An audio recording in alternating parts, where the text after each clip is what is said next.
Dogface, the liberator. Dogface, I'm the dude.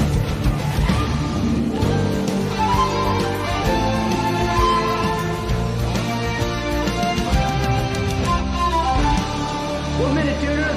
9, 8, 7, 6, 5, 4, 3, 2, 1, fight!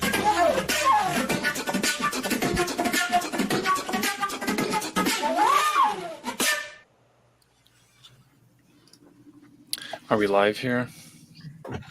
Sorry, I did dress as a school shooter for school shooter night tonight. That would be on theme. Have a little bit of fun as there's some presidential debates that we're not talking about. Let's see here. Welcome to tonight's Deliberating Dogface Dudes debate, where we delve into critical issues impacting our schools and society.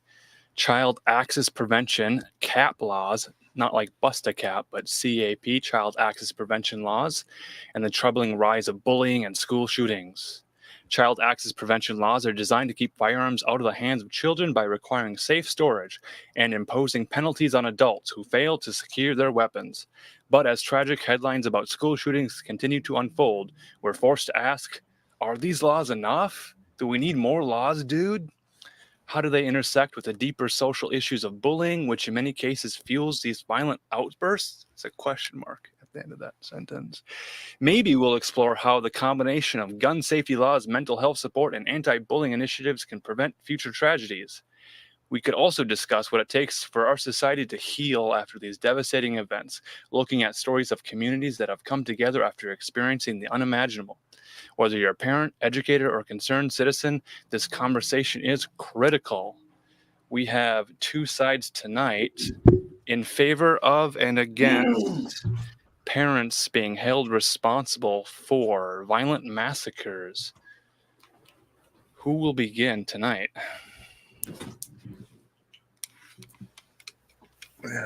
Well, first off, we want to introduce. Oh, well, damn it. I went and got the sunglasses.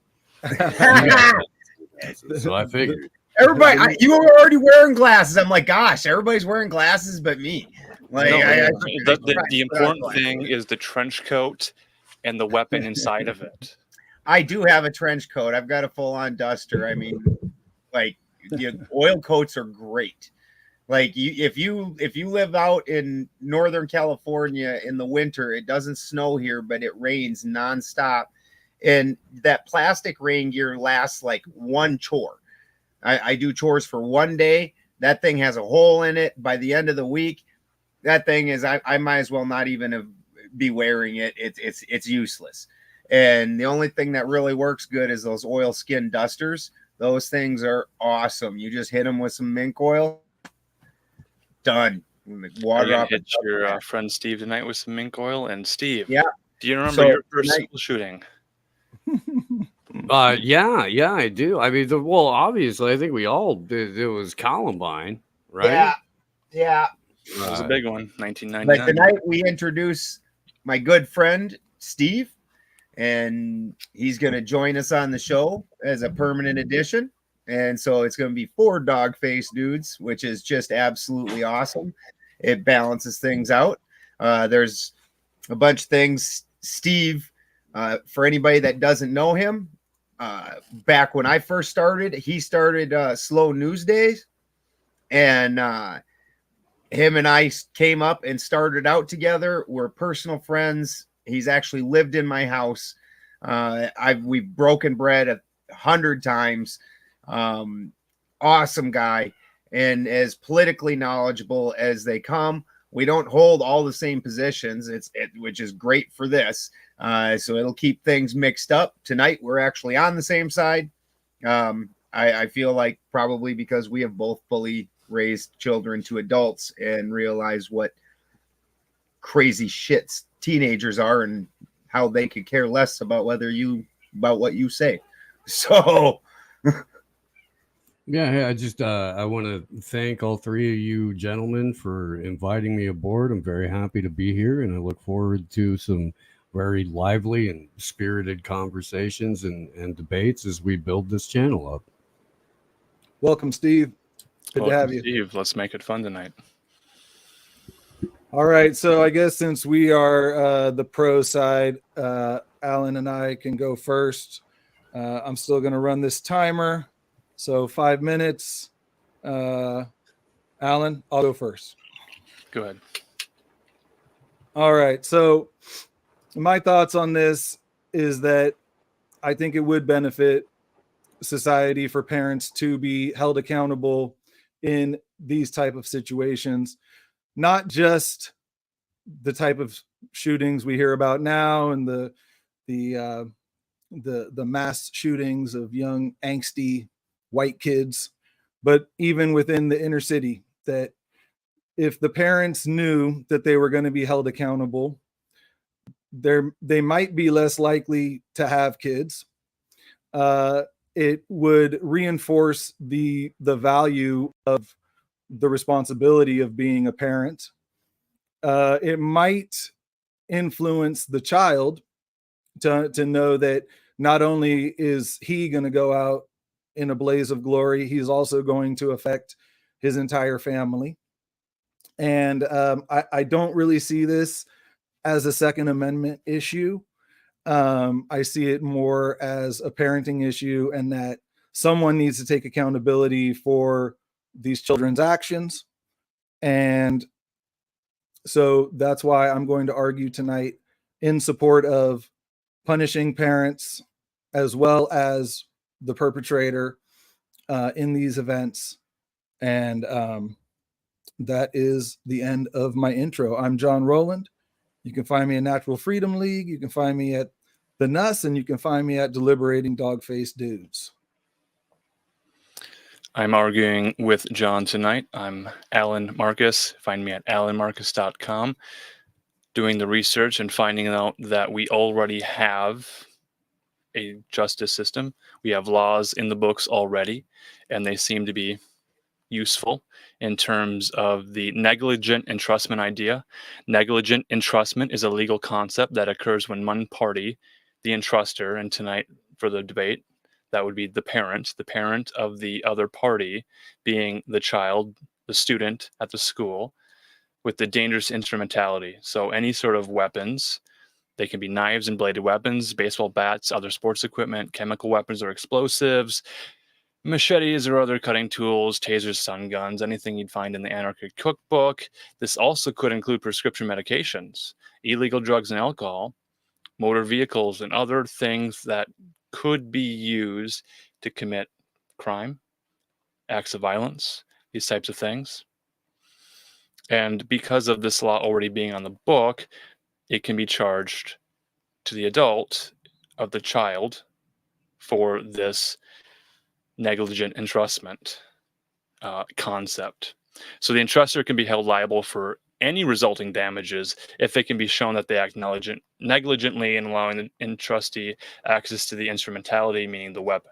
So with some of these protection laws and the fact that weapons are used and bullets are fired and people's lives are ended, then there is an adult who has access to the weapon and did not lock them up, did not secure them, had children who were able to access these weapons. So in that way, a negligent parent, when proven guilty, should be held responsible for the actions of their children. That is my opening argument.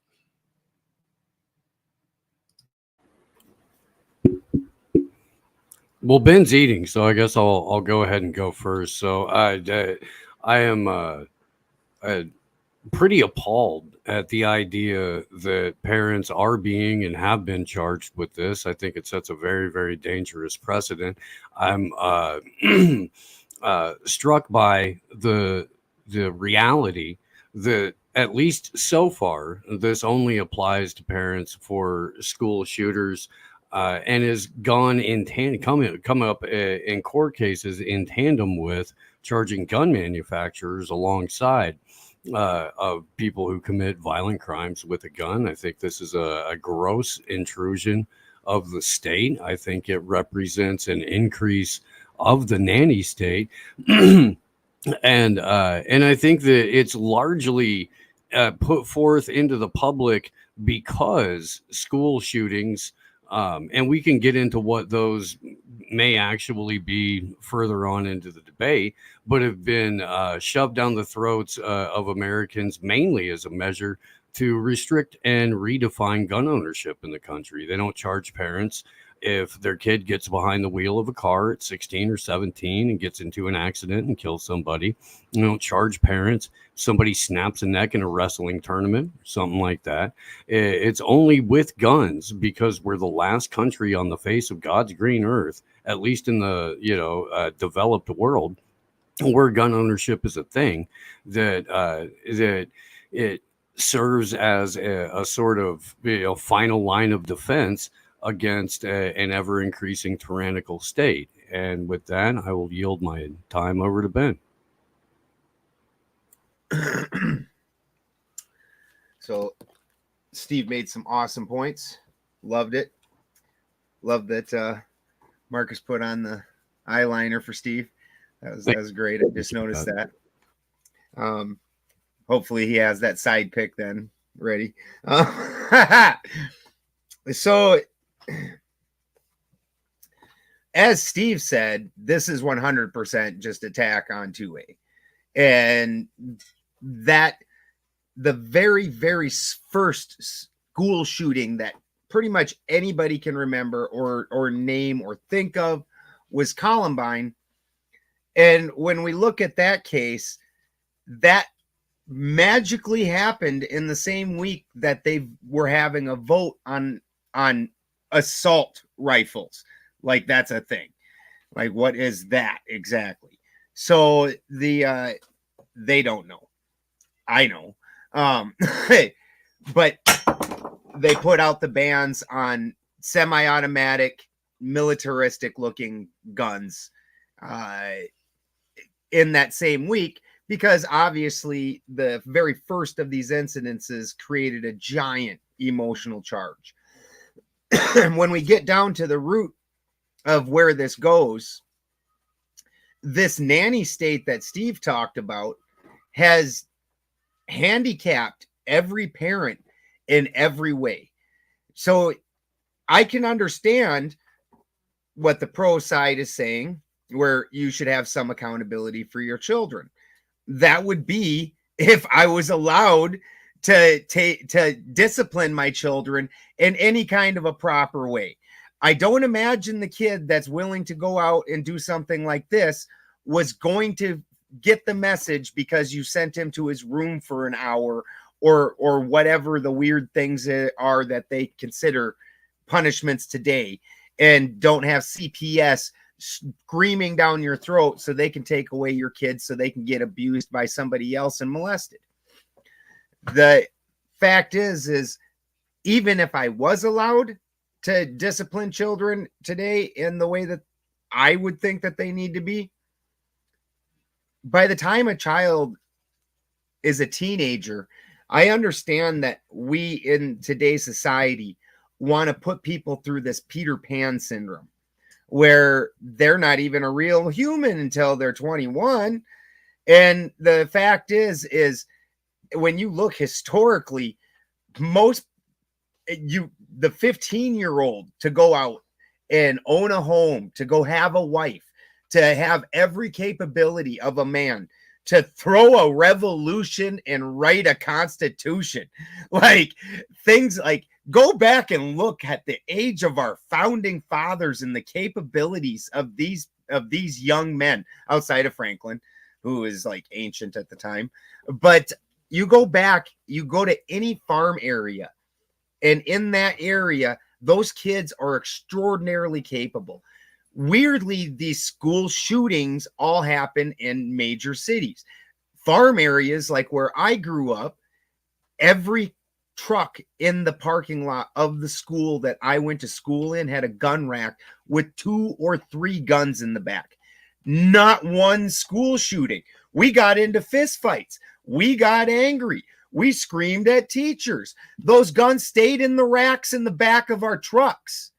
Like, it's that simple. But the fact is kids do all kinds of crazy things. They're very capable of making a decision. I don't know how many of you were teenagers and your parents were like, don't do this. And you're like, okay, I won't. I don't understand how you think for 1 second you could take and charge a human being for what another human being does in any kind of an age where they have any kind of autonomy. And in today's world, we're trying to make laws where they can go get a sex change at a young age. They can go get birth control behind the parents' back. They can do 100 things behind the parents' back, but to then turn around and hold the parents accountable for their actions, absolute insanity. So I definitely agree that there's other issues involved in terms of what's actually going on here in these school shootings. But if we take the mainstream narrative, for example, of the original, sort of the original Columbine, it was kind of shown that these parents were just, letting their kids go in the room. I mean, I don't know if the dad was an alcoholic. I know he was ex-military, which is a whole nother topic. But, these kids were in their room, planning shit, showing signs of potentially causing harm to others, and were allowed to play with weapons, and not in a appropriate way. Like when Ben talks about the guys with the gun racks, these are guys that are learning how to properly use weapons, where, it seems like these Columbine parents, were kind of just like, yeah, here's a toy, go play with it, whatever, not really showing them the type of attention that a parent should show to a child. And in most of these cases, it seems like that. Take Adam Lanza, supposedly was just, in his room, no. And again, I agree with you on the medication side of it. I mean, that's a whole nother topic. But these parents, instead of actually raising their kids and teaching them right and wrong and teaching them to think about their actions and how they affect others, they're just medicating them and telling them, here, a pill can fix it. That also, I think, is negligible against the parents. But again, I understand that we're in a society that enforces that and believes that, is pushing that idea on people. But I think if the nanny state is already here, if we have it, we may as well have it to support values like you're responsible for your children until they are, I don't know what age. I mean, maybe it shouldn't be 18. Maybe it should be younger than that. But I do think that if we are going to have this system with laws in place, parents should know they're going to be held accountable if their kid goes and does something like this. And again, I think this would go also within the inner city, which is a different type of shooting. It's more survival based. It's not all about just kill everybody and kill myself. It's about, they're learning how to survive. But those kids also, if you look in their homes, they're being neglected as well. And, they don't have a good family structure around them. So I'm kind of reiterating my main point, kind of covering a few of the things that you guys said. But yeah, I do think in the system we're in, to establish some laws like that would possibly prevent some of these events from happening. Do we want a rebuttal now? Yeah. So John, I understand what you're saying, and I do. We'll say up front that all of these shootings are absolute tragedies, and all of them were likely preventable. And in most cases, it's down to other mitigating factors rather than availability of firearms. I think availability of firearms is the lowest rung of that particular ladder. There are 26 states in the U.S. that have child access prevention laws, so that already exists. That what you're advocating for is already in effect in 26 states currently. It has done very little in terms of, or at least according to multiple studies, which I'll get into when we get further into the conversation, done very little overall unless you use incredibly skewed methodology to reduce or limit mass shootings. This is a cultural phenomena that has existed really for about 25 years, as Ben noted, right as some very, very rights limiting legislation was on the table. The simple fact of the matter is, if a kid wants to go and do some gnarly stuff, the kid's going to go do some gnarly stuff. We have an arbitrary application, as you noted when you were talking about inner city versus whatever the mass shootings are. It's an arbitrary application of a law that doesn't exist on a federal level for a reason, because you could never get Congress to pass a federal law for child access prevention. You can only get it in states where they typically have very blue governors and a very blue legislator. There are some outliers, and I'll concede that up front. The Texas and Florida both have child access prevention laws. And historically, those are more red-leaning states, although Ron DeSantis signed red flag laws into existence and a handful of other things that but on its face, I don't agree with. But he's a Republican governor, and so it would be definitely unfair to say that this is solely within the wheelhouse of the Democrats. But the laws already exist for it. The laws already exist against murder. Laws already exist against carrying firearms into a no-gun zone. These don't prevent criminals from committing crimes. And with that, I would defer to Ben to see if he has anything else to add. Nope, better let Marcus rebut, and then I'll rebut the butt. Sure. So laws do not prevent criminals from criminal behavior. I understand that there are certain thugs, they're adults, we know them as criminals, we see them, they have criminal behavior, they have a history of criminal behavior, and here we're talking about young adolescents who don't have a huge worldview. They haven't traveled around the globe. They haven't experienced much of life. Their entire experience is mostly at school and in a digital world with cyberbullying and the ability to just absolutely torment people online. We're not talking online bills tonight. We're talking about real world tragedies. Expanding the argument that children that commit crimes and are found guilty of committing those crimes, specifically gun violent crimes resulting in deaths, that the parents of those children, of those tragedies, shall be held responsible, is natural to say that because the parent, being the caregiver, the guardian, the sole guardian of the child. And a side note here, we have the legal laws that say, your child until 18. It could be extended to 21 where you can buy alcohol. Other rights are given. We also extend health care insurance to like age 26. So this might include realizing that not every teenager grows into an adult at the same rate. So when we're talking about young, troubled, adolescent children under the guardianship of their legal parents, biological or stepfather, stepmother, whoever is legally responsible for raising the child until they turn 18, maybe that should be up to 21. We're not debating the age limit. We're saying the books have laws in place. And because of that, the parent and the guardian is legally held responsible for their own child.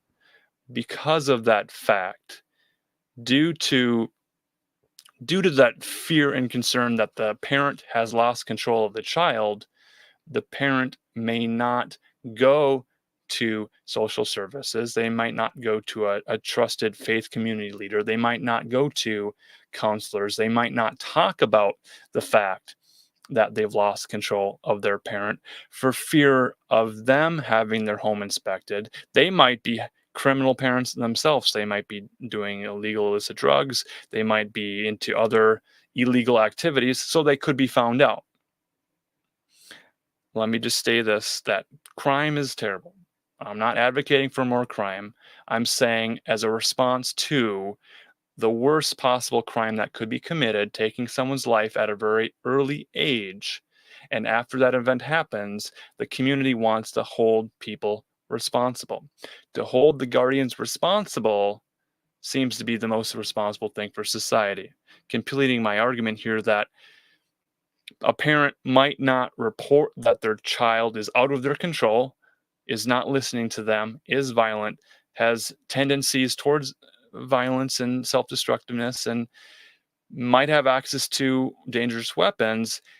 The adult that does not report that behavior when they know for sure that they have a legitimate concern that the child is about to do something worse than they've ever done before, including breaking laws, causing violent acts that cannot be undone, because the parent waited to report the suspicious behavior of the child, then because they took that gamble, they're going to lose that bet, and they're going to have to be held responsible for an even greater crime that they lost control of. Your response?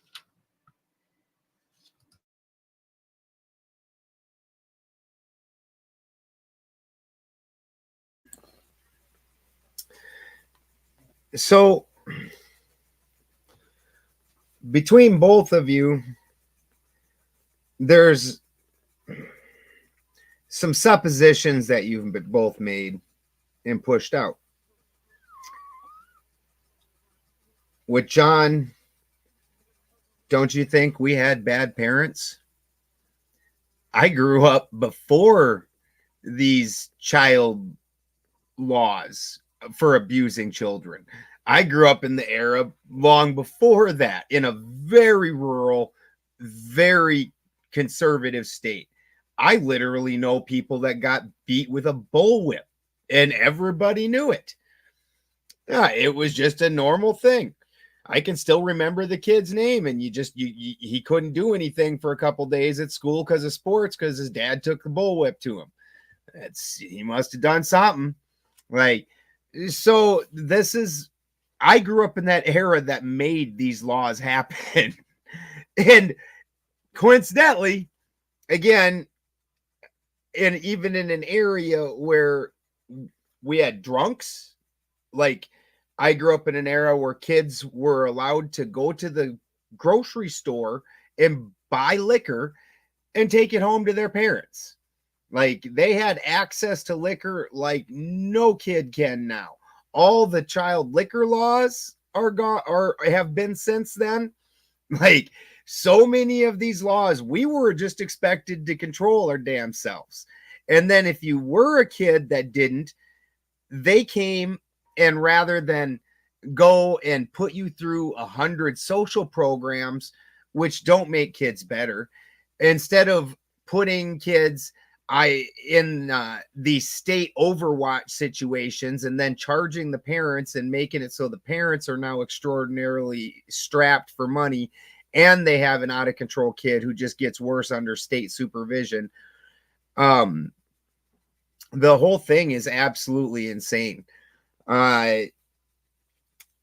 Don't you think we had kids that did crazy things? Again, we didn't even have the laws that we have now. I've been driving a car on highways since I was 12.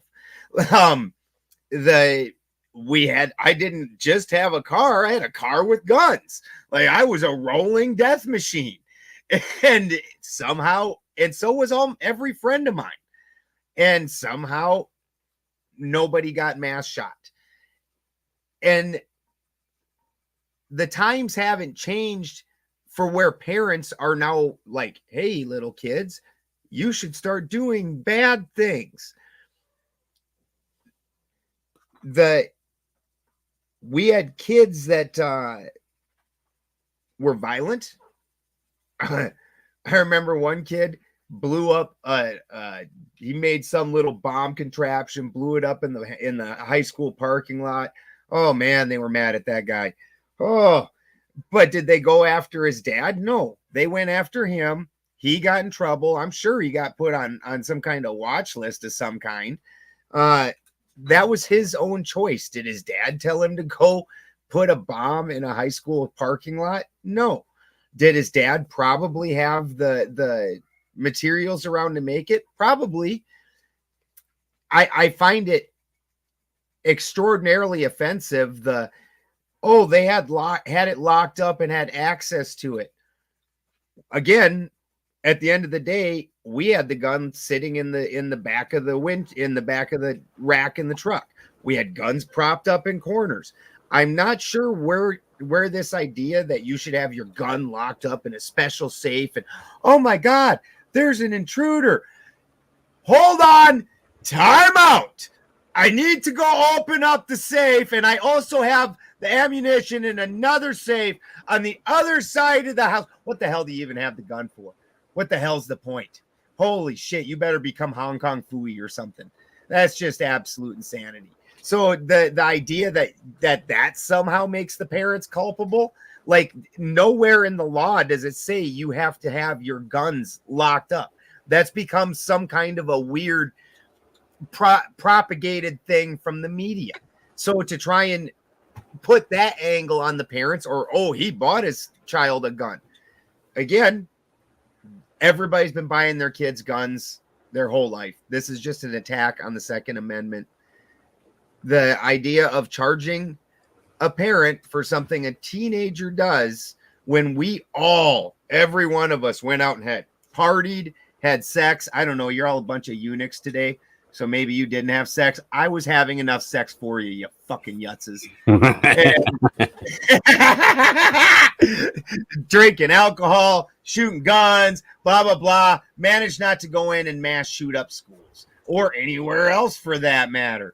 Managed to make it through life and get to here. Did a lot of dumb shit like drag behind trucks when it's icy out and see who can hang on the longest while your friend's ripping the truck along and all kinds of asinine things. Never tried to go kill a bunch of other humans. That's on the system and things going on today. I will concede Marcus's point of the kids today suffer social media where, God, back in the day, at least when you were getting bullied, you could run home after school and the bullying was done. You know, like that's the things that the kids today have to go through. I will give him that, but I don't see how that could possibly be put on the parents. Okay, so I want to comment about, again, I don't think this is a Second Amendment issue. I mean, it is, but what I'm arguing is not about gun access laws. It's about if you're allowing your kid to learn how to use weapons, that you do it in a responsible way. And that you take accountability if your child is, for some reason depressed or being bullied, and you're not helping your child to resolve these issues in a productive way, then the threat of being investigated. Now, granted, I'm sure all of these parents are investigated on some level, but I think to intensify the idea that they are going to be held accountable for this is important. And in the system we have, I would probably argue, if we get a little bit more into the conspiracy behind all of this, is that the government doesn't want to blame the parents. They don't want to get to the root of the problem. So if we started by saying, hey, if your child, up to this age, still considered legally not an adult, if they commit one of these offenses, then you as well are going to be looked at and investigated and potentially charged with involuntary manslaughter for neglecting your child, for and again, this is systemic, I agree, for putting your kid on pills to solve all their problems. Because I will say, Ben, I mean, yeah, we come from an era where it was more rowdy and we were out there doing shit and getting away with shit, but we had a sense of right and wrong and ethics and how you interact with individuals. And we weren't so depressed and locked in our room and hating everybody and being fed pills to solve our issues. So again, those are all factors that go into this, but I just want to reiterate that I'm saying the threat of the parent being charged, the increase of the idea that the parent is accountable for the actions of their child would be a benefit at this point, because then maybe those parents would stop finding the easy solution to the problem and listening to the kindergarten teacher who tells you that your 5-year-old is ADHD because he can't sit in a chair for 45 minutes, and you continue to go along with that system. Well, then you should be held accountable. So I'll stop there. Let's go ahead and jump into the shorter points and the back and forth on this. I think that's going to be a lot more interesting and fun. I think we're all kind of worn on this particular format. Again, we're in an era where they're telling kids that they have more rights where they can make medical decisions and they can do everything else. Somehow in this one area, parents are accountable. Like kids aren't growing ass enough to, they can be 10 and start going through sexual transition. But if they decide to go crazy, like, because a kid that doesn't have dysmorphia isn't already crazy. Mm-hmm. Funny how a lot of these school shooters somehow also are already in psychiatry, going through dysmorphia, going through things like that. But this one little act, like Steve said, is the only thing we'll hold parents accountable for. The rest of it, hell, let them kids run wild. That's what the state wants them to do. Sure. But now let's hold the parents. How can you say that this is on the parents? Let's be clear here. We're arguing in favor of the guardian, the legal guardian. The legal guardian may not be the biological parent. So we're not talking about kids with daddy issues or mommy issues who are not seeing their biological parent. We're talking that the legal guardian of the child who agrees to be the guardian of their child and then sends them to a public school shall be held responsible for the actions of their children.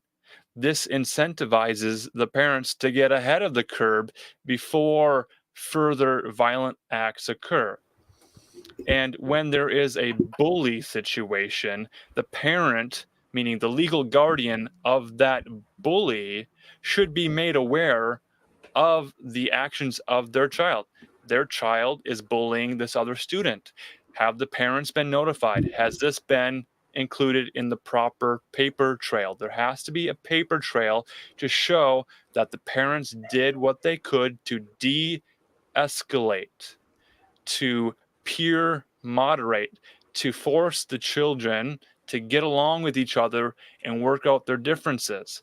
The reason, and I don't know the reason, so I'm not going to argue the reason why bullets leave guns flying through the air and hit meat shields. I don't know why that happens. It's a difficult climate. There is new technology. There are arguments that have even stated, due to the pandemic, the coronavirus thing, and the stay-at-home orders, we have students who are impaired.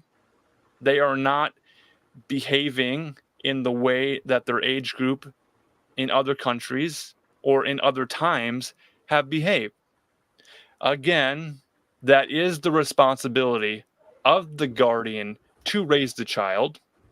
They send their child to the school to learn mathematics and go to the gym and work out and learn sex education. That's all in addition to the responsibility of the legal guardian of all students, including bullies and the bullies. Can I ask you a question, Marcus? Go ahead. If a kid cheats on his test, should the parent be charged with fraud? Does the cheating on the test cause harm, It's emotional just or a physical? yes or it's just a yes or no question. If a kid cheats on a test, should that parent be charged with fraud? Because The effectively, cheating parent on a should be test made is aware. defrauding. The parent should be made Should aware no, that's not the that it's question, Mark. The question is, should the parent be charged with fraud? fraud is a different category. Fraud Then to what? stop bringing injury to another student. How is that not defrauding every other child in that classroom? How is that not harming every other child in that classroom by cheating on Especially the test? systems where there's a curve, a grade curve. Now you are definitely harming because that kid might have gotten You're a B altering and the getting a course C of now. everybody else's grade by cheating on that test. Should the parent be charged with fraud? Yes or no? The parent did not commit the fraud. The Well, the child parent did committed the not commit fraud. the shooting either. The parent didn't go into the school, kick We're in a door, and arguing shoot up a bunch of kids. if the weapon is legally or not registered. All right, we're talking about weapons here. So is Harmful this weapons. a licensing issue, a deterrence issue, or a state ultimately having the decision above the parent of the child issue? The argument, that's the crux of the argument. Because the parent did not perform the job that the state has to take over for them, then that's what happens because of the event, the violent event. The violent event was not prevented. It happened. Now we're talking about the outcome of the event and who is held responsible, who is held So liable. the parent makes a tacit contract with the state and the school system. Yes, I am responsible for my child at Yep. my house. When my child goes into your environment, you de facto become responsible for my child. Otherwise, I would not cede my authority to you in the first place. There have been a number of occasions where parents have butted heads against various school districts over differing levels of state insertion and control over what happens to the kid. And the argument that John's been making the whole time, in the world that we live in right now, more often than not, the deference is to the state and the school, not the parent. Ultimately, while the child is at school, the administration, and by de facto, the state has the ultimate responsibility of that child. You listen to teachers talk in school board meetings and at all of the different city council meetings. What do they say? They say, these are our kids.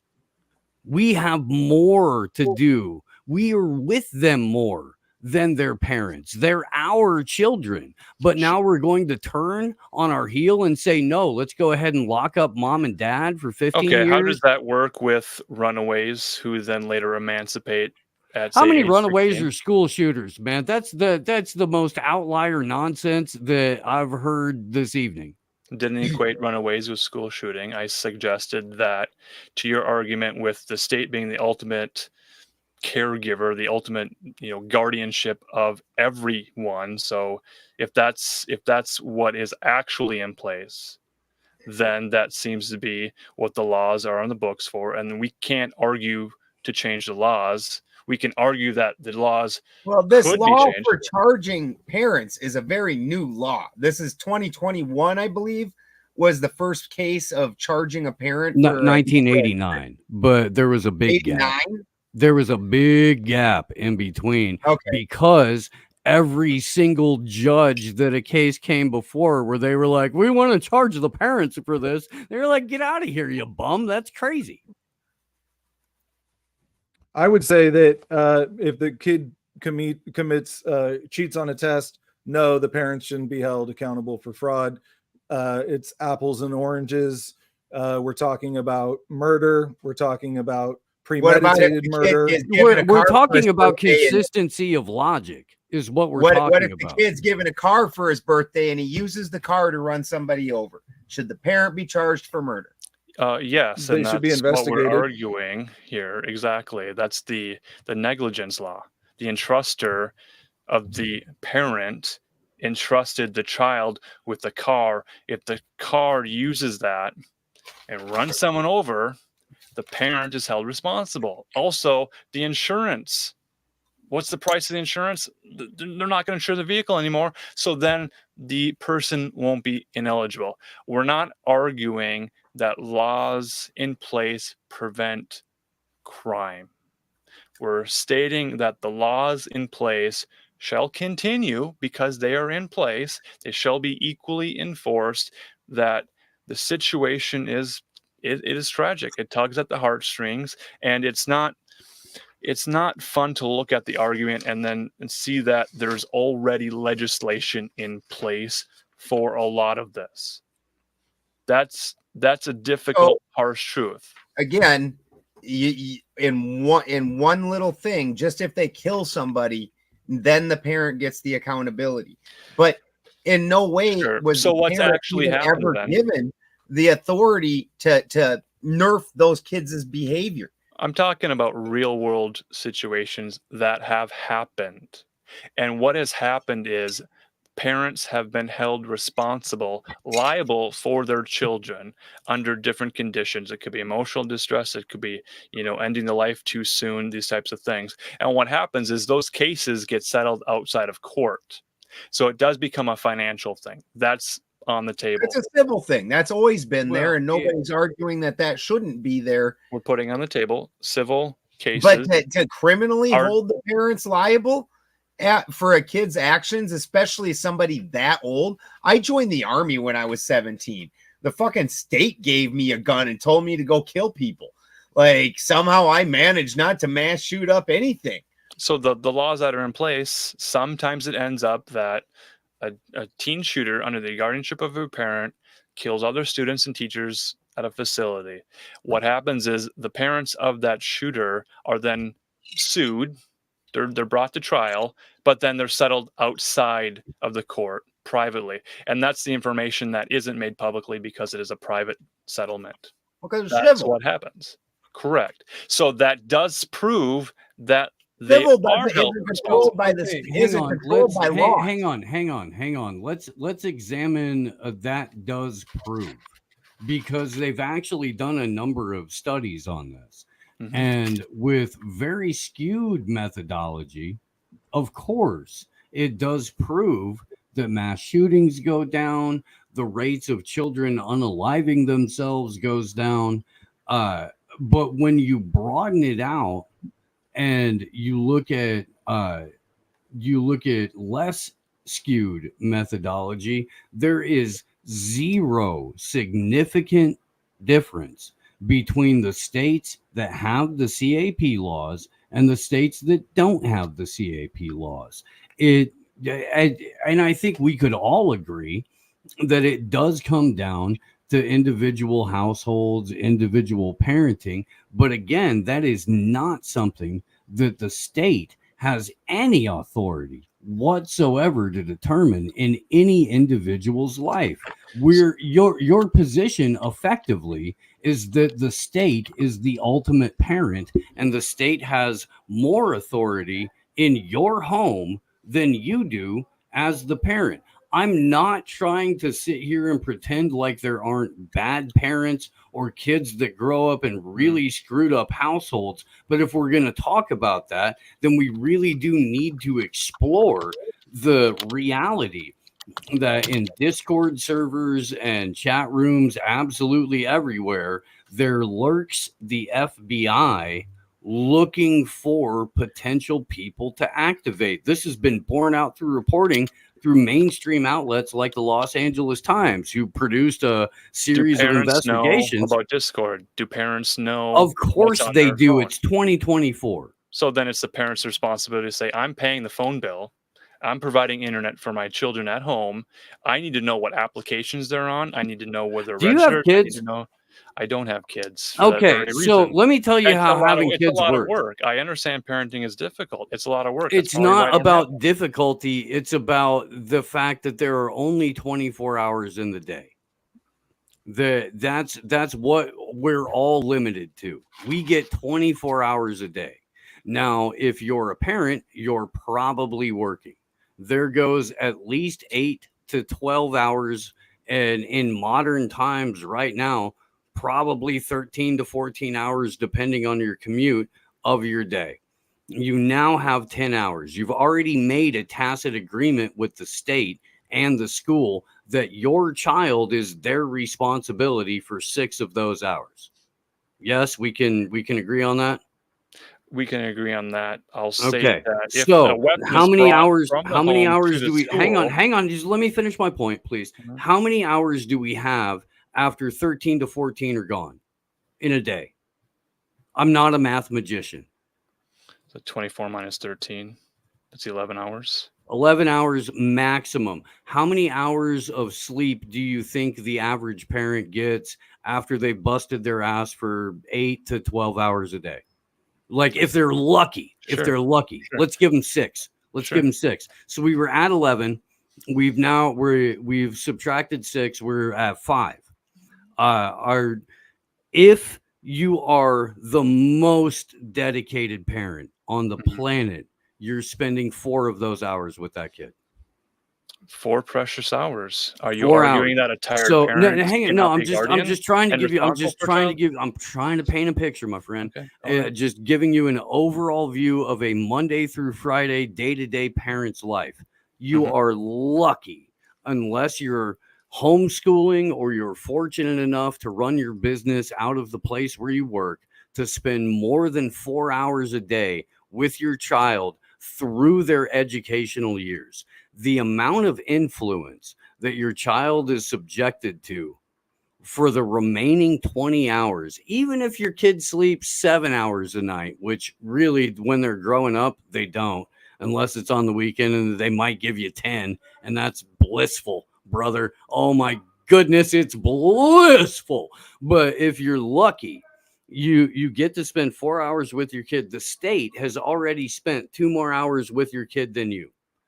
The I would current say culture that we live in, the internet, has already spent more than 4 hours with your child. say So what you're saying though is actually kind of supporting what we're saying, and it's why I said the government would never actually enforce something like this or expand on criminal charges against the parents, because they do think that they are the nanny and they do want to be the nanny. So what we're saying is putting the responsibility back on the parents. It's your job to pull your kids out of these schools. It's your job to get your kid off the internet. It's your job to stop letting your kid watch brain rot on YouTube, which I do sometimes, I'd unfortunately. replace the word job with responsibility, legal responsibility, John. Exactly. well, and I understand that, and that's that's a decent counter argument. I'm glad to get one.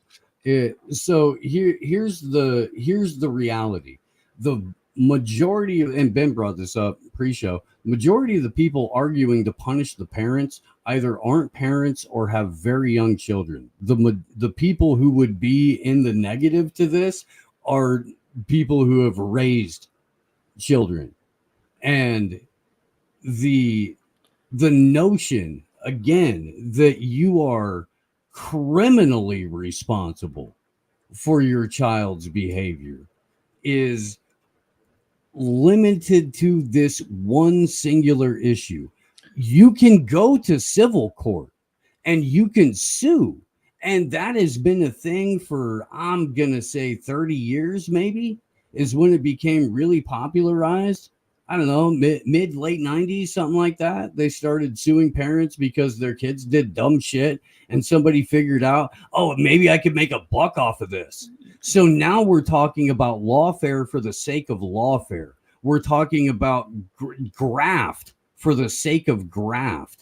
And that's something that is not only selfish to the point of mockery, but it's been institutionalized by the state as a mechanism for funding.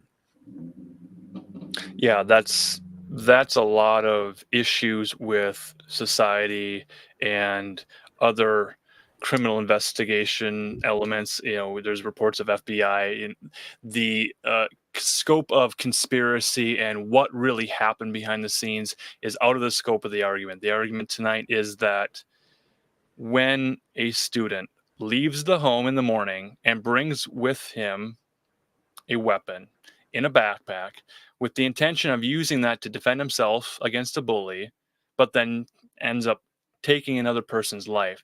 This is what we're arguing that the parent is I mean, held that's a big responsible for. presumption that the parent I was was, home. is that a It common was- phenomenon in school shooters? I'm sorry, but Correct. hang Thank on. you for saying that. So that's my next point, is that the percent of school shooters is fortunately very, very low. We hear about every instance of it, but it's like a very, very, very low percentage. So the amount of parents that will be held responsible for the shooting is very, very, very, very low already. So we're not saying every parent who has a child who cheats on a test should get a slap on the wrist from the principal at the school, or the Catholic nun at the nunnery should slap them across the butt because they're a bad daddy. No, we're talking about a small percentage of people who bring weapons to school. The weapon causes the unaliving of other staff and teachers. We have teachers who are afraid to teach children. We have students who are afraid to go to school. We need to hold parents of children, of bullies, of cheaters, of all behavior from the children. The guardians need to be held responsible. Specifically in this argument tonight, it's a disgusting situation. It's not fun to have to argue this at all. The point we're arguing is that the parents of convicted school shooters who use weapons to cause harm to other students and staff at schools, the parents should and are held responsible for their actions. That's the way that it works in America with the laws. We have civil suits that are settled out of court, and that should continue. That's how things are working. So we're arguing in favor of keeping the system that is in place. Is there a different argument here that I'm not understanding? That system isn't in place in most places. It's not a federal law. It's a state thing. It only happens on occasion, and they're trying to expand it. I don't understand how John could. I understand he doesn't want to make it in the debate as part of 2A, but that's the only possible reasonable defense on that entire thing. And again, the main point being, if you had been a parent, and as John's going to find out when he becomes a teen, you get in trouble for being over in your child's business. Your child has privacy. They have rights. They can choose all kinds of things that they get to do. So going and taking a tool, because that's all this is a tool. A tool can be used in good manners or can be used in bad manners. Real easy. This is just a tool. So to blame a parent because a child misused a tool, well, you took away the parents' tools to discipline or deal with these children. And then as I'm trying to look this up, I see that they have said they're trying to pretend like mental illness is playing less of a factor in these mass shooters, which is hilarious because obviously if you're a mass shooter, you are mentally ill. But the reason that is because they've quit making things like body dysmorphia a mental illness. Anything that's in this very popular group of people who hold the same position that not you, I'm not saying you two do, but the people politically hold the same position that children should have autonomy in every other possible way. Coincidentally, even it's weird that they're all 2A, all entirely about abolishing the 2A, but somehow weirdly they're the only ones that, even though every other aspect of your child's life, they should be autonomous. In this, apparently they're not. And you should be held criminally liable and get to go to prison for 10 to 15 years. All this is an attack on 2A, try to keep weapons out of people's homes, out of people's hands. It's trying to take this entire generation of young people And like when we raised the car age, that didn't make things better. It just made it so 18-year-olds all of a sudden were running around and don't know how to drive. When we raised the drinking age, that didn't make the world better. It just made it so now kids are 21 and they're going out and getting blitzkrieg drunk at college instead of already having some kind of sense about them. Like I've been drinking since I was 12. I don't drink at all now. I quit drinking by the time I was 22, but I was allowed to when I was 12. And I got drunk and got sick a number of times. Taught me some lessons. These kids that go out and almost like an Amish where they're just allowed, they're only allowed to do they go things. And shoot a few birds, they shoot a few squirrels, they shoot a few pet bunny rabbits, and they get all their shooting skills out of them at a young age. Gun safety is great. They start learning how to have respect for the gun and how to control it. And then also, that's an excellent point. I was going to bring that up. This entire nerfing of just violence among young boys, again, by the state, where they're not allowed to do things like have fist fights and lose and then not go psycho and go shoot somebody. Those are probably causal factors. These things aren't allowed. You can't take away the tools to deal with the problem and then say, oh, I can't believe that you didn't fix this. I'm going to reiterate. It's not about taking the tool. It's not about taking the tool. They already took the tool. Now it's about I'm not arguing. The parents. The whole issue is a Second Amendment issue. I agree with you.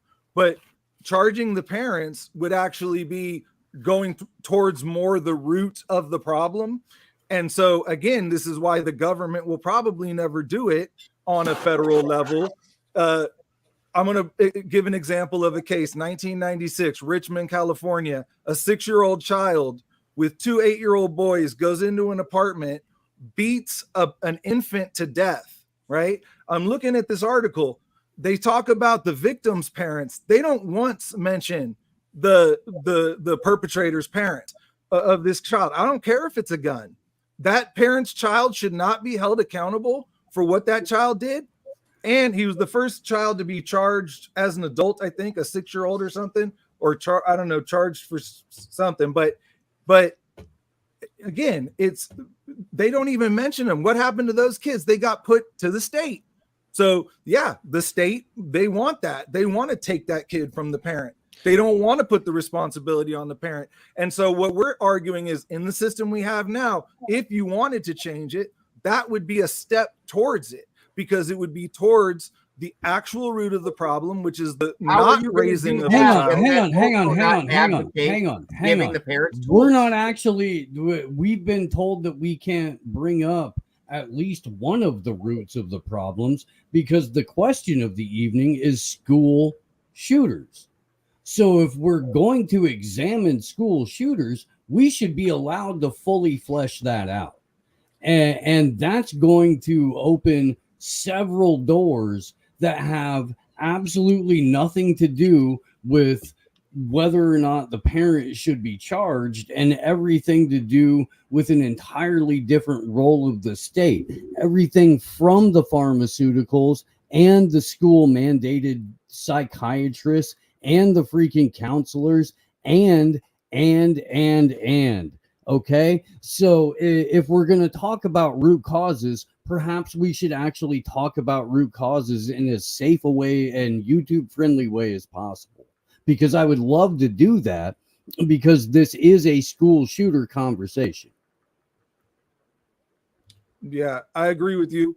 And I'm arguing that to take that step now would be a step in the right direction, saying that we hold you accountable for the actions of your child until they are what we agree upon is an adult. And we're not just going to, they are still going to end up thrown in the foster care system, but also that parent knows that they're going to be held criminally accountable. So then, as well. Do you give the tools back to the parents then? Right. I can't give a dead child them back. Like telling me that I can't tie in my hands behind my back and then telling me that I'm a bad boy because I can't reach up and grab the glass doesn't pan out. And that's what the state has done 100% is tied the parents' hands behind the back. They can't discipline their kids in ways that actually work. Even though we went through at least 3 decades of this soft hands-off parenting, and watched it fail miserably. Coincidentally, how long ago did the school shooting start? About 10 years after that soft parenting. Weird. Ben, you mentioned a 10 to 15 years thing. Was that with the Crumbleys? Say what now? Okay, so James and Jennifer Crumbly, the parents of a Michigan school shooter, Ethan Crumbly, they were sentenced to 10 to 15 years in prison this April 2024. Yes. They were convicted on 4 counts of involuntary manslaughter for their role in the 2021 Oxford high school shooting, where their son killed 4 students and wounded 7 others. The Crumbleys had bought their son the firearm used in the attack and were accused of neglecting clear warning signs of his deteriorating mental state. During the sentencing, both parents expressed sorrow, with James Crumbly apologizing to the victims' families and stating that had he known what was happening, he would have acted differently. Jennifer Crumbly, the mother, also expressed regret, describing their family as average and insisting that she did not foresee the tragedy.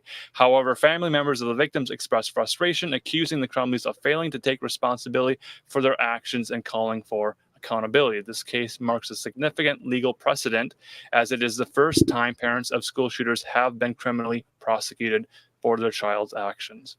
So there's a precedent. That was the one I was referring to. Yes, in fact, I read that specific article. Even that's a good start. That's okay.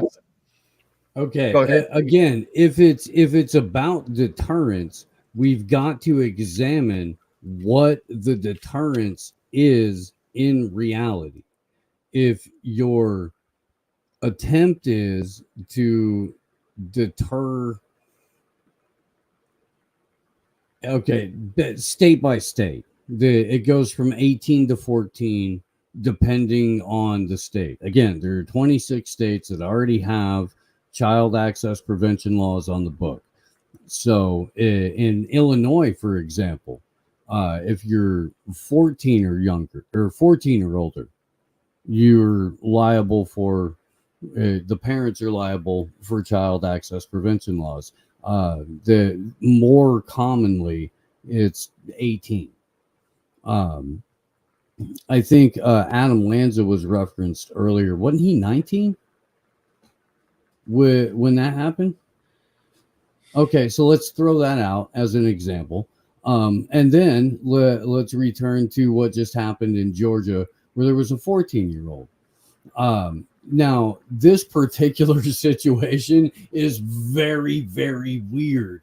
And it's very, very weird, except for it's exactly like every other school shooting that we've witnessed, where the most common factor, gentlemen, isn't whether or not the kid was on behavioral meds. It's not whether or not there was access to a firearm in the home. It's not whether or not the kid was a loner or had, trouble getting along with people. The most common factor is previous contact with the FBI and then a sudden uptick in internet use.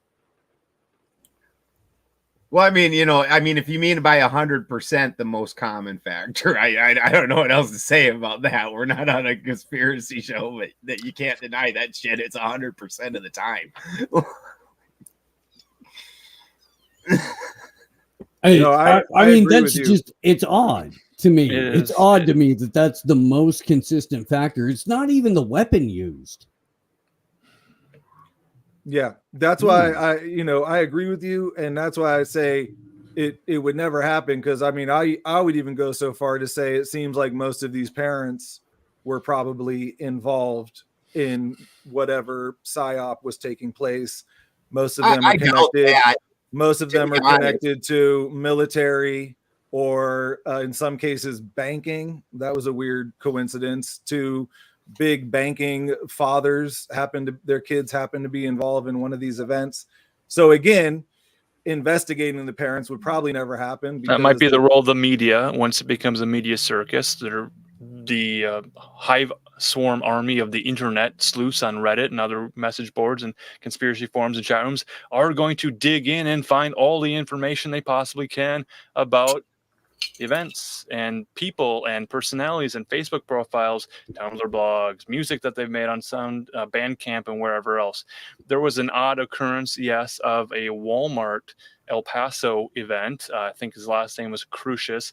The father having some strange ties to therapy and psychology, had a strip mall where he was doing some sound bowl healing, and right next door to him was John of God cult members hanging out with him. There are strange occurrences. Yes. The parents, are they aware? Are they involved? Maybe they are. And if they are, then they shall be held responsible. Well, I mean, if the parents are involved in a FBI psyop, then definitely yes, they should be held criminally liable for that. But you know what? I think that the kids who are the parents that go and take their children in to get them sexually transitioned, they should be held criminally liable also. Like, well, we'll get to that argument. Being some weird mental twisting for your kid, 100%. But for most parents, you don't even have that choice. And then the factors, like Steve was saying, it's so weak, the factors that they do put out. Oh, he had angry messages. Have you ever looked at any boy's notebook ever in the entirety of history? We're not Or blaming heard a 15-year-old girl talk for 5 minutes. Yeah. We're not blaming My Chemical Romance, Marilyn Manson, or other emo or goth bands. Clearly, this isn't Bowling for Columbine level where we're blaming Walmart for selling bullets and handguns. No, what I'm saying is the only points where they came up with, oh, the parents should have known the little boy was drawing pictures with guns and killing things. And so did every other little boy on the planet. I mean, it's just what boys do. I really think it's important. I really think it's important to underscore that there's already a legal arbitration process for all of this, and it's civil court. You can sue the parents into oblivion. Yeah. They don't have to go give up their house, their livelihood, their freedom. They don't have to give up any of that.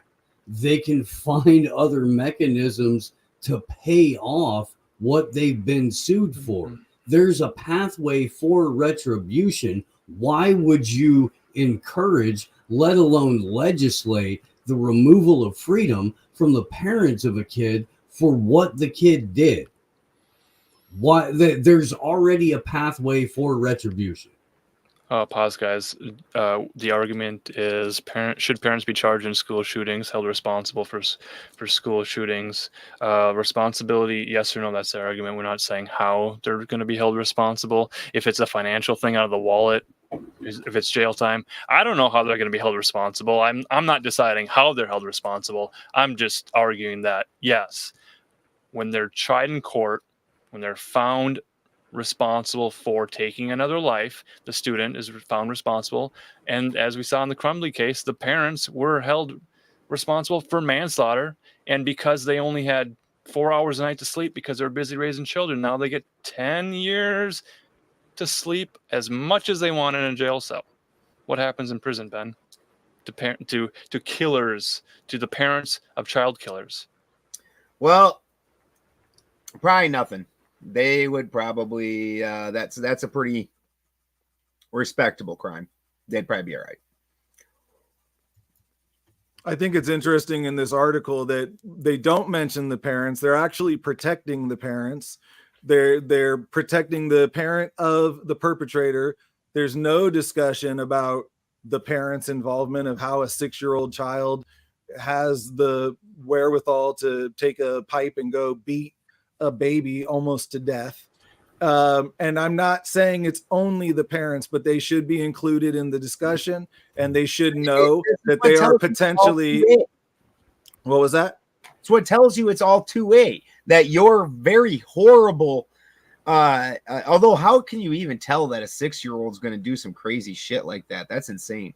But you can tell 100% that's just a 2A thing then, because they don't in any other instance have this reaction. None. But they're ready to take away guns. Coincidentally, it's the same people who already wanted to take away guns. It's but I'm talking about a case where it's not even a gun. I'm not arguing against right. Right. So have they banned? Is there a movement to ban lead pipes? Is there a movement to ban baseball bats? I'm not talking about banning guns. And water supplies is a real thing, and they've gone through and they send home lead tests. Is that what we're talking about? Like drinking water? No. I'm just saying, if we're talking about weapon of choice, I'm saying the act. I'm saying the act. The act should be looked at. Why was this kid? Why did people not notice the warning signs? Sure. And I would say in a place like Richmond, a 6-year-old's a lot different than what we're used to. And you probably did see some signs that this kid was, outwardly violent and, running the streets with 8-year-olds and, not being neglected, basically being left to man for himself. And, and again, like the inner city is a little bit of a different argument, but I would say those parents should be held accountable too. And they should know that they're going to be held accountable. They should know they're going to be investigated. So there should be no protection for their privacy. What kid, as you say this, it's some kind of a crazy thing for a kid to be out on the street at 8. Are you kidding me? We're fucking in Richmond. We're fucking California. We're fucking Gen X, bro. We're fucking Gen X. Are you kidding me? Like my parents weren't sure what city I was in after the time I was 6.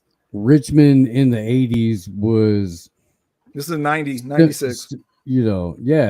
That Richmond in the 90s, similar to Richmond today, just like the Bronx in the 80s is similar to the Bronx today. You could argue that it's increased on a level. And you'd probably be correct in that assumption. You would be, but that's hell no. Hell no. Well, hang on. 80s violence compared to today. It's okay. They don't report crime statistics anymore. That's part of a big freaking thing to where the Biden administration. This is off topic, and I apologize for this, but the most populous 30 cities in the U.S.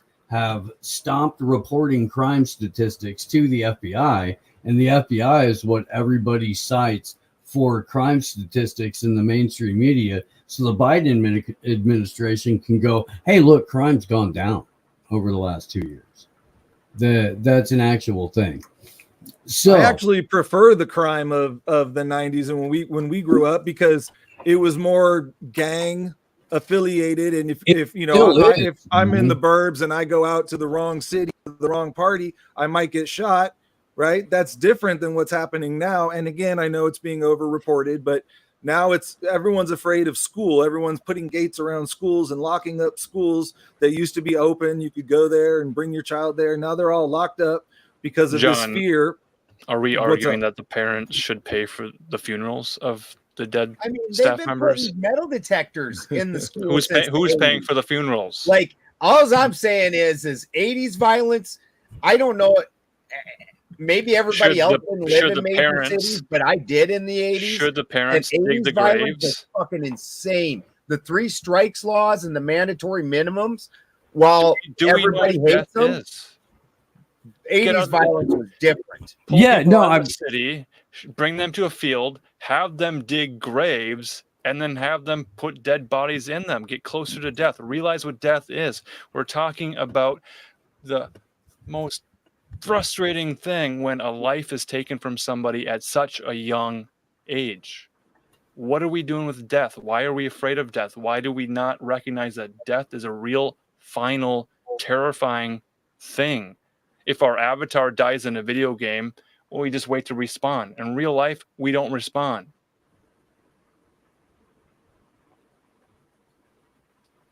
Thank you for the moment of silence. Continue the debate.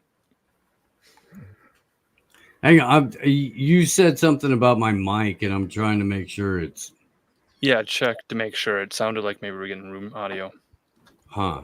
Well, I have a fan on, but I've got earbuds Okay. in. So, Okay. yeah, it might be the fan. Look,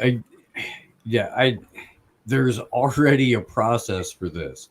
The fact that you would even consider having the state remove not just the kid's livelihood, but the kid's ability to, because the kid's going to wind up with a shorter sentence than the parents in most cases, especially if they're 14, 16, something like that. You're going to wind up with a shorter sentence than their parents. So they're going to come back to nothing. So you're going to guarantee that the kid has even less of a shot coming out of a system guaranteed to break him in the first place. And you're going to take away the one anchor that kid has coming out of that situation. That to me is the most egregious theft imaginable. You're going to take away the only thing that the kid has to stand on, and the only people that would actually forgive him and accept him, by making sure that they get locked away too, that their house gets taken, because that's going to happen, because how are you going to pay a mortgage if both parents are locked away? You're going to make sure that there's zero financial future, that there's zero support network, starting with the most important people in his life. Okay, sure. Yeah, let's go ahead and make that a law. That sounds great. That sounds forward thinking. That sounds like something that a democracy or a government would produce. I guarantee you that most of these cap laws were tacked on to something else that was a must pass in every single state legislature that approved it. And that the vast majority of people, had it actually been put to a vote, would have gone, "What are you, crazy? That's nuts." You guys keep talking about these cap laws, and I'm calling cap on that. We're not saying access. We're not saying access to firearms. You could have all the firearms you want. You could train your child how to use it. If your child takes that gun and goes, and is showing signs that they're going to do something, wicked with it, and they go to school and they shoot up all their friends and they shoot up their teacher or whatever, and then they kill themselves, the parents should be looked at. The parents should know they're going to be looked at, and they should know that there will be criminal charges against them if a case of neglect is found. So the reason that the people who actually have been parents, especially of multiple teenagers, are all very much against this, even if they are also against the Second Amendment, is because when you've not raised children, you get this, especially young adult children, adolescent children, you get this idea like you're some kind of a fucking god being that gets to control who these people are. And anybody that's actually raised a teenager 100% knows that this is not the case. Now, myself, I've raised 7 of my own kids, and I've got 7 grandkids. And one thing that you notice very quickly, even though you're the same parent, that especially for people like myself who punched out a bunch of kids young, and so they're all pretty close together, these are vastly different people. It's amazing. Almost like they have their own personality that had nothing to do with the parent, really. Like they developed themselves. And again, in a state where today, where that's encouraged heavily, and they're told in every aspect that they're autonomous and that the parents don't have rights over them. And then except for if your kid does something wrong, then you're liable. That's insanity at its freaking finest. Well, you are liable because at some point, due to the nature nurture thing, you recognize that the child that you are the guardian of doesn't represent your values, doesn't listen to you, doesn't respect you, doesn't behave in a way that allows them to be self-sufficient, to graduate, to become an adult their own. At that point, if you Let me ask you a question real quick, man. You as a non-parent, how would you address that? with your imaginary kid? I have brothers and sisters. I've been with other children. No, I don't need to be a parent. how would you address that? What would be your process of arbitration? If I had a kid that was not responding kindly to positive reinforcement, to discipline, to timeouts, to therapy, to religious involvement, spiritual development, yoga, kung fu, karate, arts and crafts, other like go to a dude ranch and ride horses, go to the forest and chop down trees and pretend you're playing Minecraft. Like once I've done everything to try and say, hey, are we seeing things eye to eye? Are you the spawn of an evil seed? Are you gonna hurt yourself and hurt others? And if that's proven to me, then at some point I have to say, you know what, this kid is not mine. I'm not the guardian of this kid. This kid cannot fall under my guardianship. I'm not responsible, but because I'm legally responsible and holding on to that guardianship, then I need to be held liable. But if I recognize that the kid can't be controlled, I need to give up control of the kid and say, take it away. So your solution is abdication of parenthood if it gets out of hand? It's such a small number. Ben, do you want to you want to field this one? Oh boy, and this is probably why the argument of taking away the parent's ability to parent is not landing, because neither of these have raised. I'm not saying taking it away. I'm saying the parent, the guardian, says I can't guardian this child. This kid is not falling under my guardianship, so I'm volunteering. That's basically 99.9999999% of teenagers. That's like the when you wake up, that is your base setting for the day. Do you hate teenagers? Do you think every teenager is out to get you, man? Listen. Just because I think all human beings Ben hates teenagers. And 19 should be locked on Ben loves island. parents and hates teenagers. Dude, okay, man. If I could quote Bernie Mac for a second, dude, you don't understand. They're evil. They wake up evil. They wake up spiteful. They go to bed spiteful. They brush their teeth spiteful. They comb their hair spiteful. They eat breakfast spiteful. They just fucking exist to hate you. That's what they do. It's okay. They're like you can work through it in most cases, but as Ben has cited over and over and over, all of the tools of parenthood have been removed from the parent over the years. You are very, very, very lucky if you're in a situation where you could homeschool or pick a charter school. You're very fortunate if you're in that position. Most people aren't. The reason I broke down the whole schedule for how much time you actually get to spend with your kid, if you're a provider, if you're doing your natural function as a man, if you're doing that role, that's why I broke down the time schedule, my friend, because that's realistically what you get. And the simple fact of the matter is you have that much time to impart wisdom to your kids. You have that much time to instruct them. If you're doing a goddamn thing for your family. I want to back up what Alan is saying. So in my situation, I'm going to share a little bit. I do have 2 teenage children.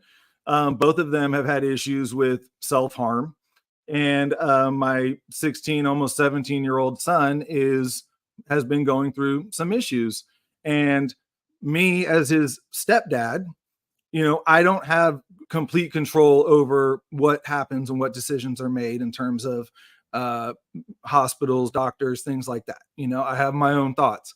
But just like Alan was saying, I'm looking for, what does this kid want to do? What is he interested in? What is he passionate about? The other day I said, hey, I want to sign you up for jiu-jitsu. I think you do good at that. We went to Guitar Center. He started playing with the DJ equipment. I'm like, hey, this is something. He needs something. He needs something to do with his time because So he's struggling. What if he takes that jujitsu and goes and breaks a kid's neck at school? Well, if he does it, should you be charged? Because you took him to jiu-jitsu class. They can investigate me. You took him to jiu-jitsu class. You are liable. You made him a human weapon. I am liable for him, and I am responsible for him, and I am responsible to do everything I can to prevent him from feeling the way he's feeling. Are you doing those things? Yes. Is he perfect? Is he still doing some fucked up things? He's getting better. He's getting better, but again, if someone looks at us, fucked up things. Of course. Do you want him to continue doing those things?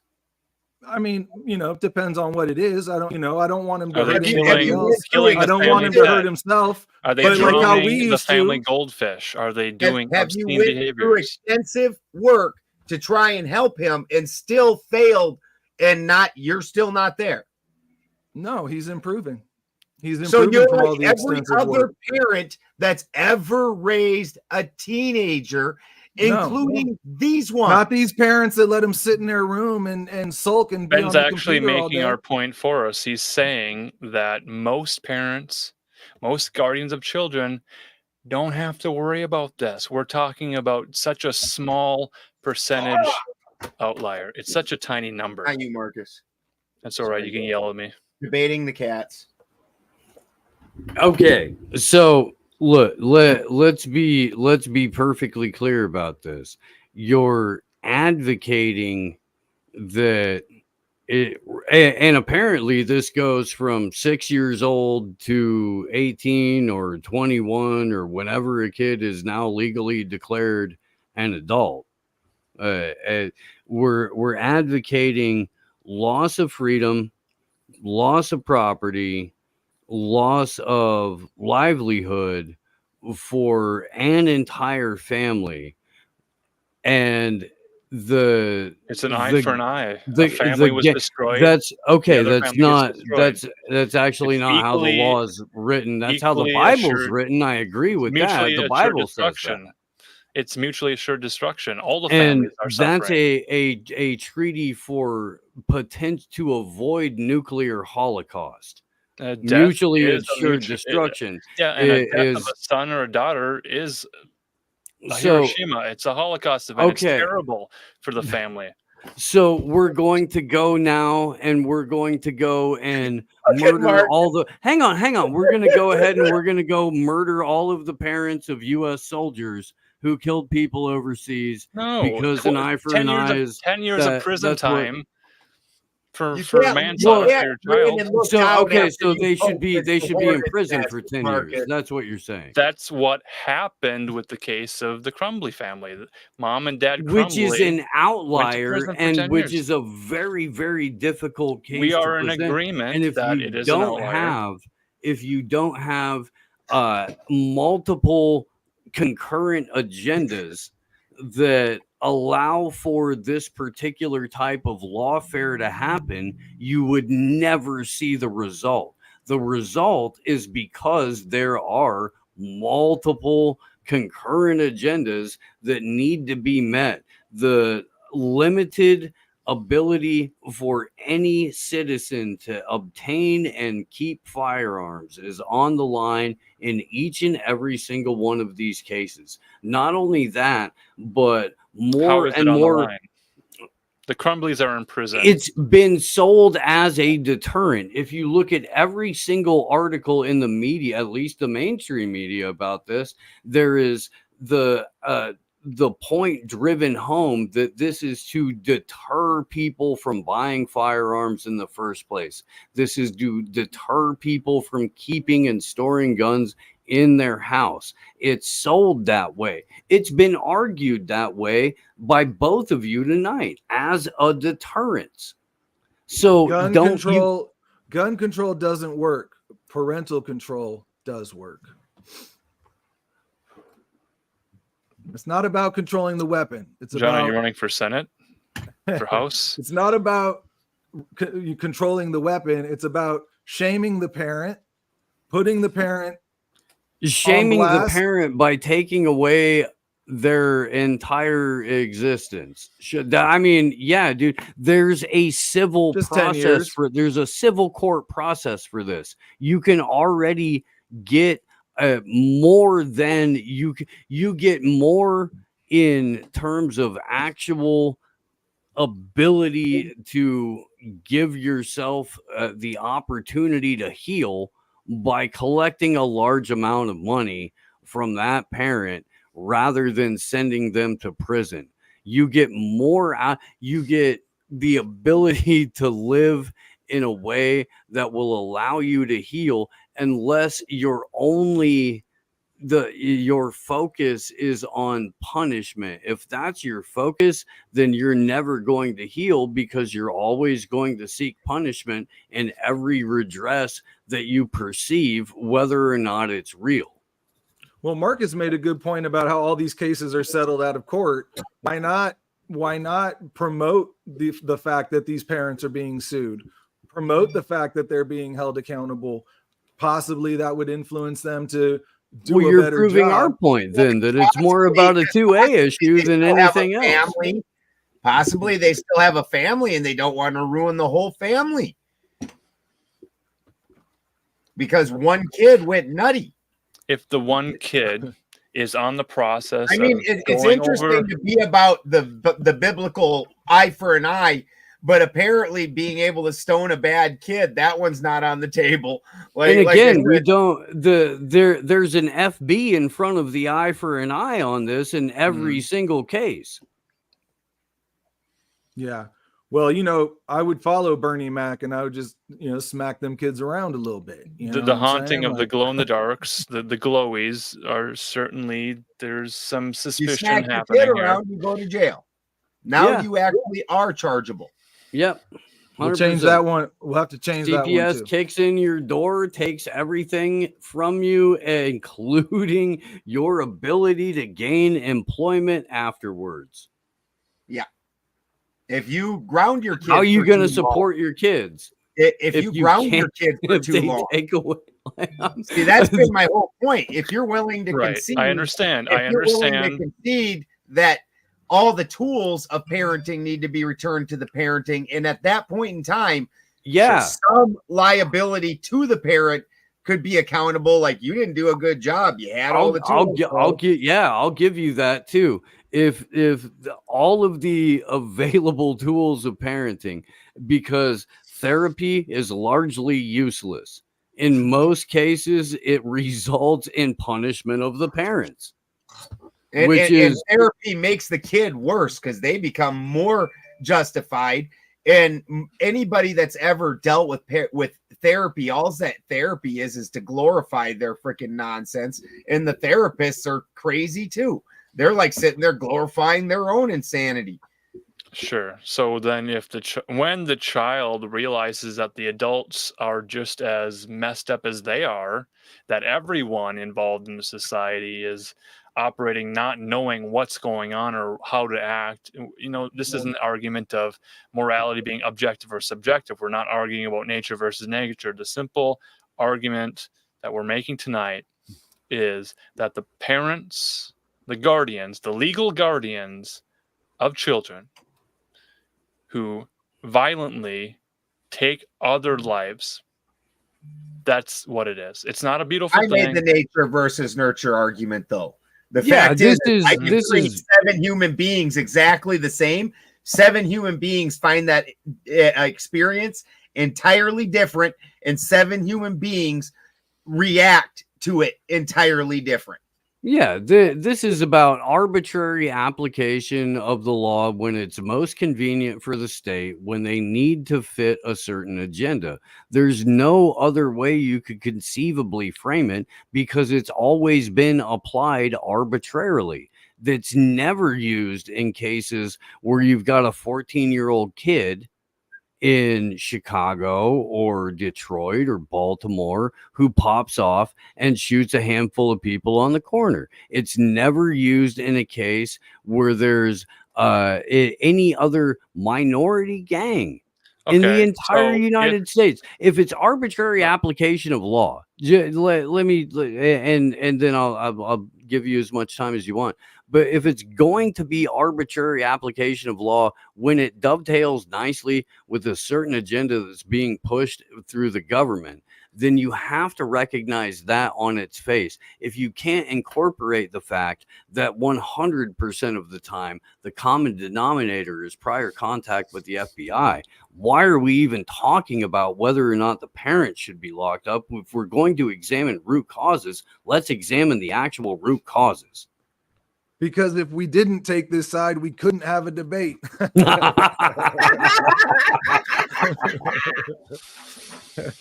I'm trying to hold this as long as I can, man. Marcus earlier. Marcus totally took a shit position and then grins and looks down. Oh God, I couldn't help it. I was like, oh God, this is like when I was having to hold the Hollywood is not dead and is okay. I'm just like, oh yeah. Is this the end of the formal debate, and we go into the debrief? Yeah, And the gloves are off now. The pants are coming off. So let's talk about what we talked about. I want to make one point. Something I was thinking about is that in most of these mass school shootings, it's never a foster kid. They always have a mom or a dad, or they always have some backstory with this family. It's kind of strange. I mean, I researched it. I didn't really find anything.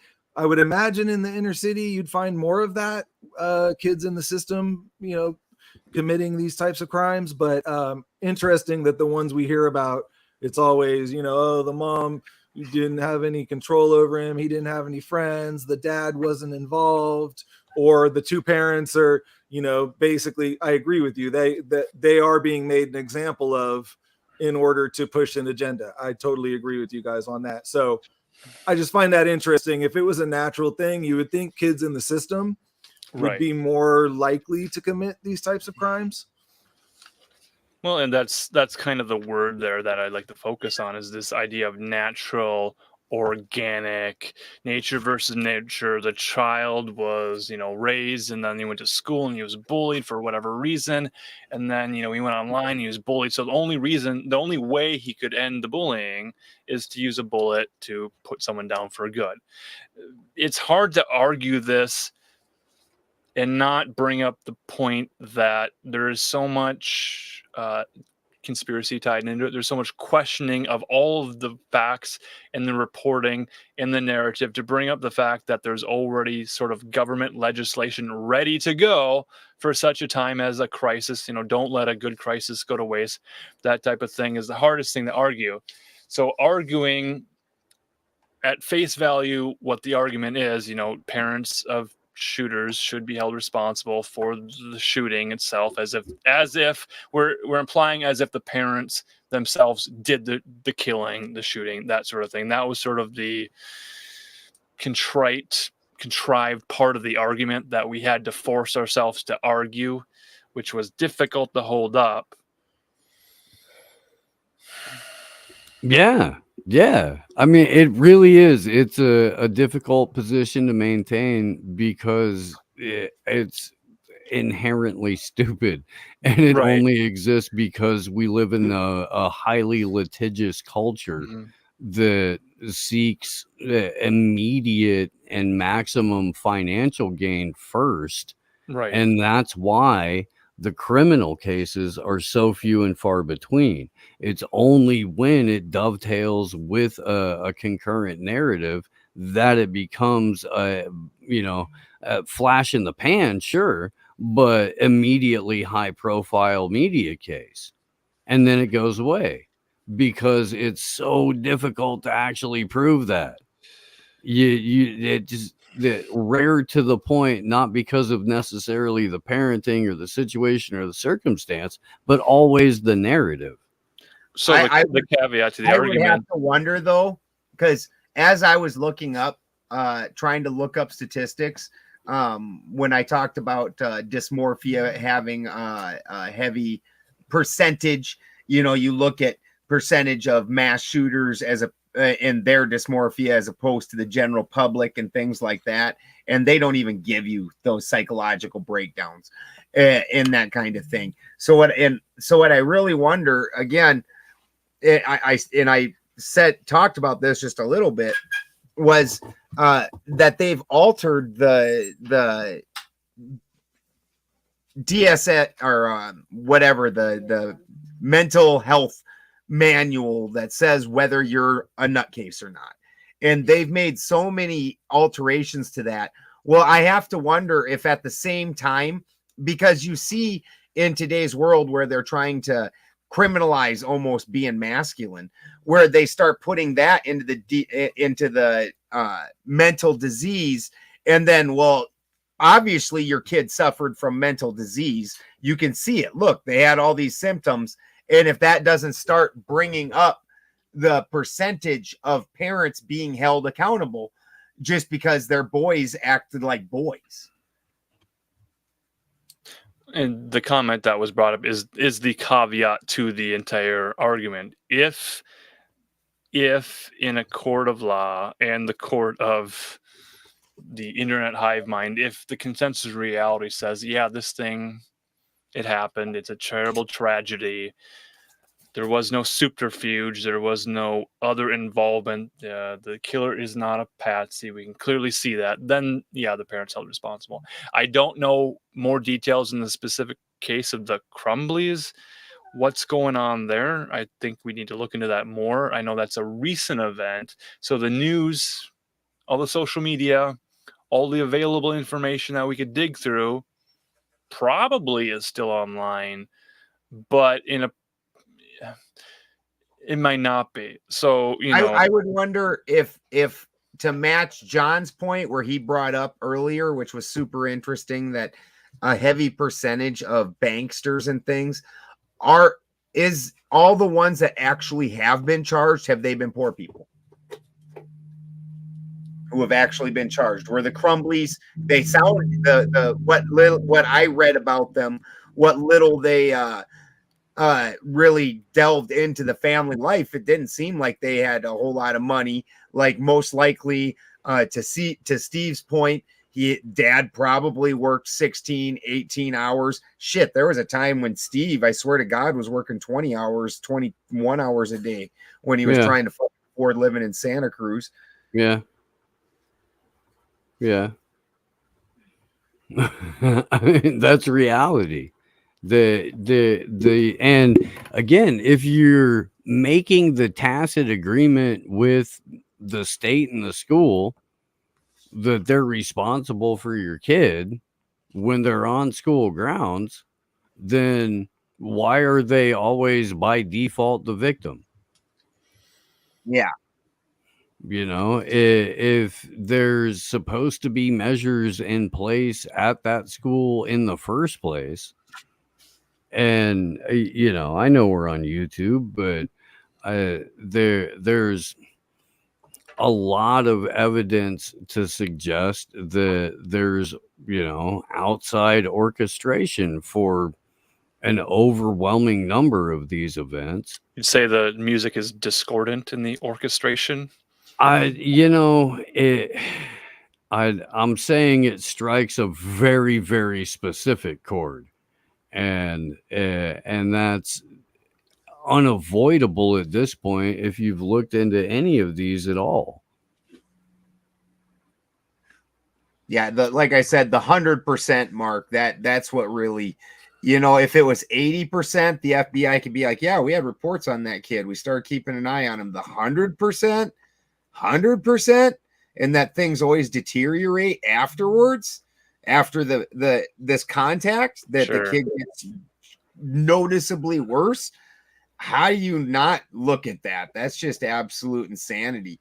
And like I said, the fact that throughout our history, all these kids, the one caveat that I would give them, and people that are making the psychological argument, they said that there's a component of sought notoriety to it. And I can totally give them that. You can't hardly argue that one, similar to, there's been lots of cases of kids that were feeling like nobody cared about them or even knew their name, and next thing you know, they're out doing wild, crazy shit to try and always be remembered. That's a hard argument. I think part of that psyop, it was probably to instigate that, right? They probably hoped there were a lot more kids who would see it and then go, enact their own massacre. But I kind of think that actually hasn't happened. And like you guys are saying, most of these cases, at least the ones that get reported on, seem to have some involvement with the institutions in one way or the other. Either these kids were spoken to by FBI agents or somebody else, and obviously they're all on medication, talking to psychiatrists. They have access to guns that they can't afford and their family can't afford. Right. Well, and that was one of the only questions in the chat was, should the people who prescribe SSRIs be held accountable? Yeah. If we're going to do that, if we're going to go this route, absolutely. Yes, I would think. Yeah, I would agree with that for sure. And again, that's why trying to take the argument, like Marcus said, in a contrived way, putting myself in a box and saying, okay, well, if we start with this, then that would be a move toward giving the parents back more responsibility, getting into, not finding a pill to fix everything, realizing that these pills cause the effect that they're supposed to be fixing, right? Antipsychotics cause psychotic thoughts. Antidepressant pills cause depression. So yes, there's a bigger educational piece that would needed to go along with it. And truth be told, I'm not for more laws. I don't want people to go to prison, but I do think it's interesting reading that article where they don't even name the parents and all these cases get settled out of courts. It's showing you that they aren't putting any responsibility on the parents. They want the kids in the system. They want these events to continue.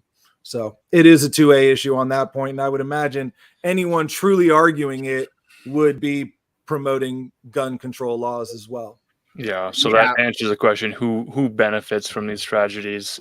Clearly, it's Michael W. Smith, who writes an entire album dedicated to what happened in Colorado in 1999. There are religious people who write books about it.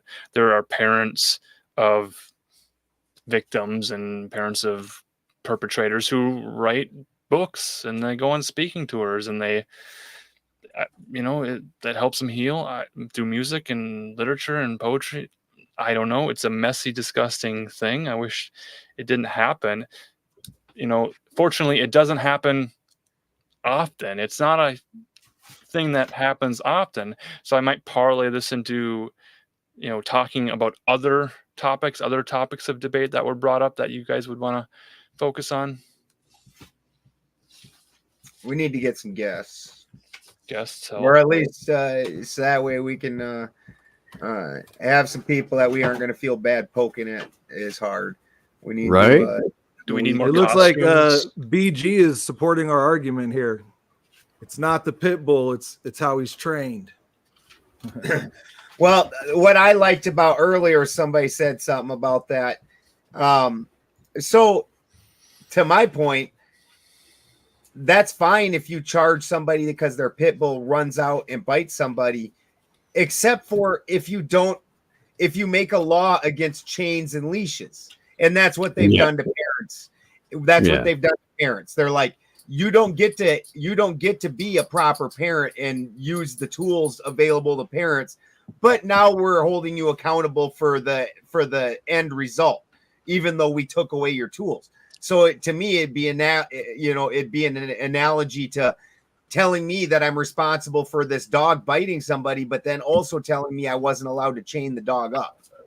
So what are the tools that parents have had in the past and what have been taken away from the state, or spankings? Is that what we're talking about here?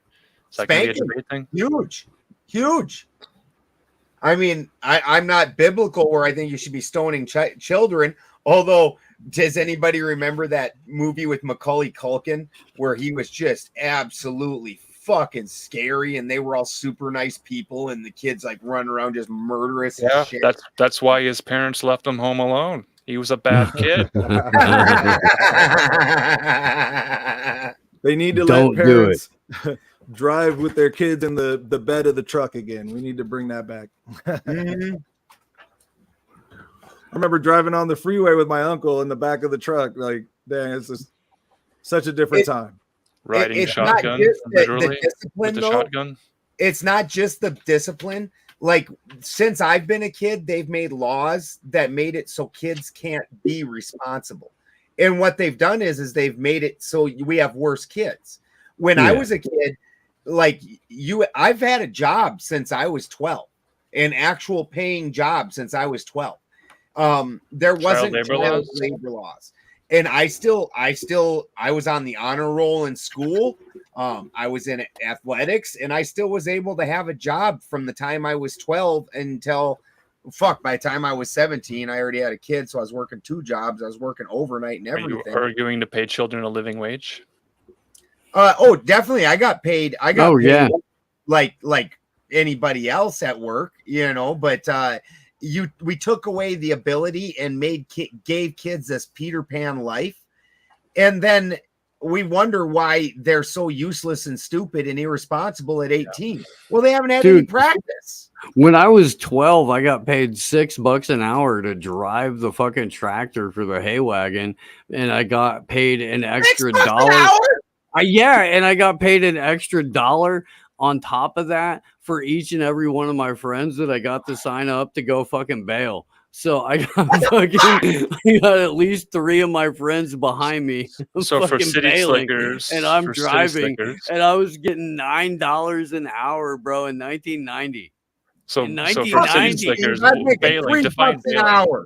I had fucking like I had skateboards out the ass. I had fucking on a farm. It was great. So the vernacular today, bailing is like leaving the farm, leaving. Well, I had the year before that, I was the fucking sucker bailing, and then I figured out that you got paid a base of fucking. Bailing does not mean to leave the farm. It means to stay on the farm, to collect the straw into a circle, tie it up in bundles. No, these were rectangular bundles. Square bales. Was it straw? Was it hay? We have to explain what a farm is and what happens on a farm, what hay is, what straw is, what's the difference. This was actual hay. It was. Hay is for horses? It was for cows. For cows. It was for cows. They eat it or they sleep on it? There was a dairy farm that was all over. I grew up in central Indiana. The reason that you use straw for bedding is because it's not got any organic material in it. Like all that's left. If you actually if you try to use hay as bedding, it'll mold like a son bitch.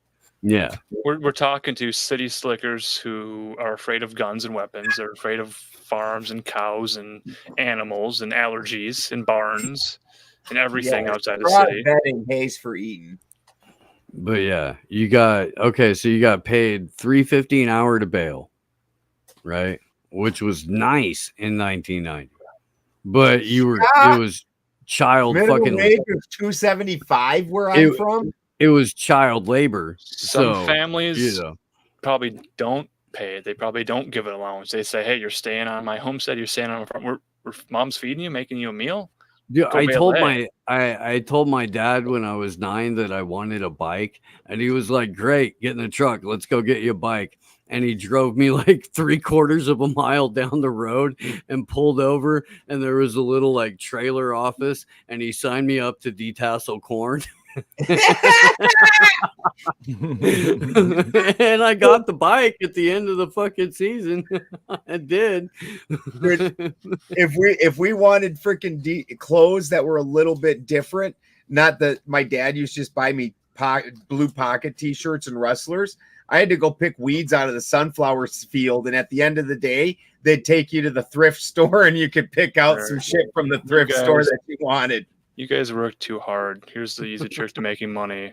Go buy cheap pumpkins and then resell them in your front yard and just look cute. When someone drives up and they want a pumpkin or a gourd or a squash, they ask you how much, kid. You just look at them like, I don't know. I want to go on a mission trip. I want to go to Bible camp.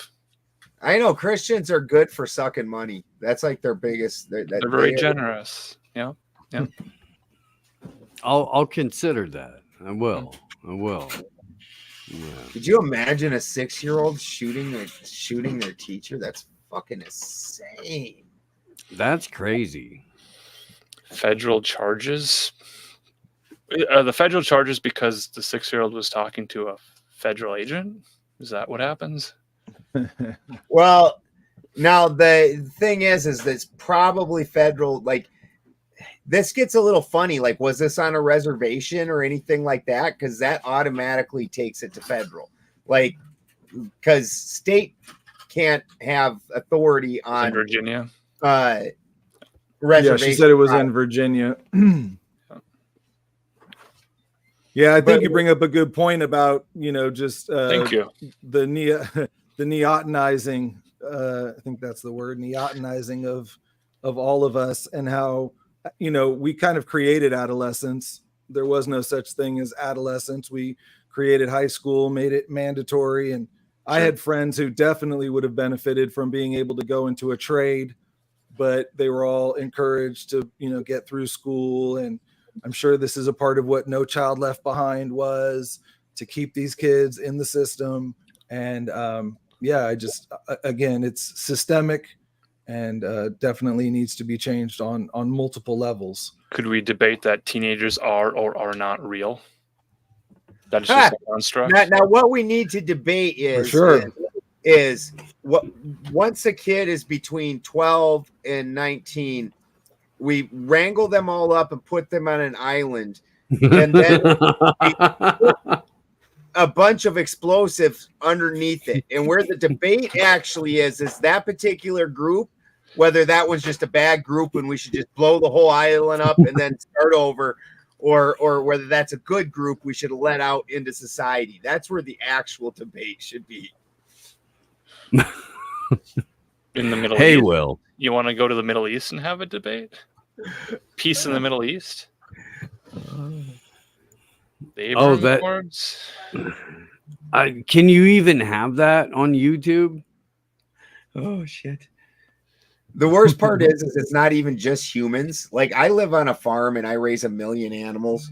And like these guys, they reach a certain age, and these guys aren't quite there. They're at the age where they still have to be all about me. So they're bouncing off of me, but they still want my attention.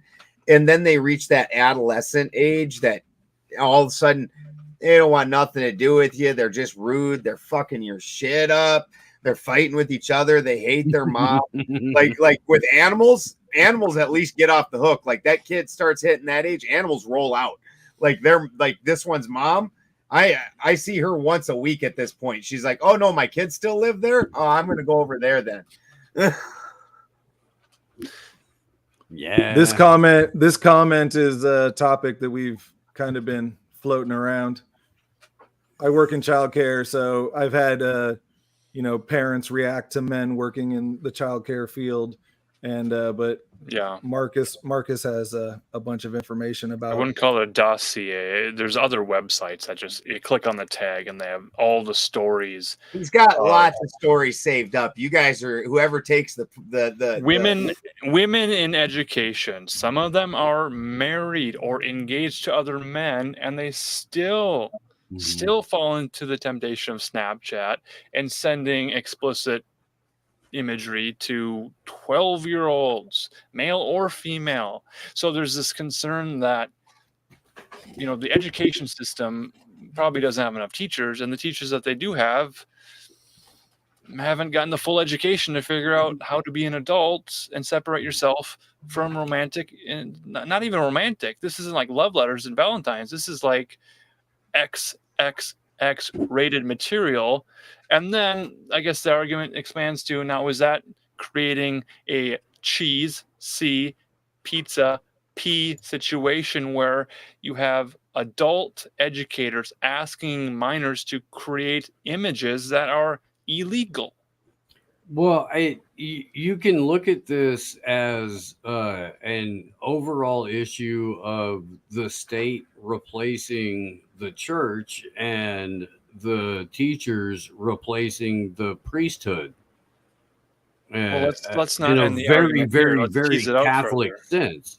You know, that's a very astute point. But let's erase that from the record. So we introduce that on a new episode on another Tuesday. That's the juicy stuff. Yeah, this is an interesting point that she makes too. Is that has that just been going on forever? But now we're in a time where everyone talks about it, and like you said, there's Snapchat and there's evidence. I would draw a digital that back trail once again to social media, because I think that part of the reason that you're seeing such a heavy sexualization with women going on is, again, things like Snapchat. What happens on Snapchat? They show pictures of their tits and ass in order to get the most likes, the most worked up. Well, then all that does is put that in them in that situation.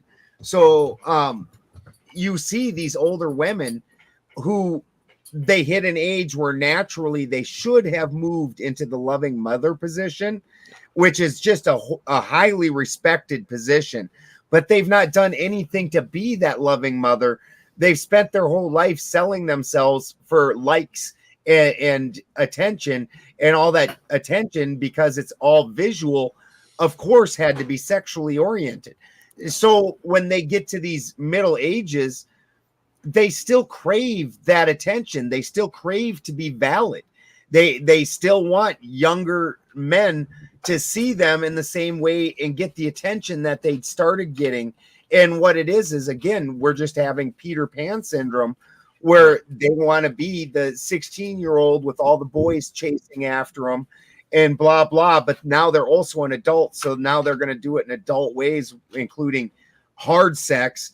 And just like the 14 and 15-year-olds that are going, should I have sex with the boy so he likes me? Them girls, they're definitely having sex with the boys.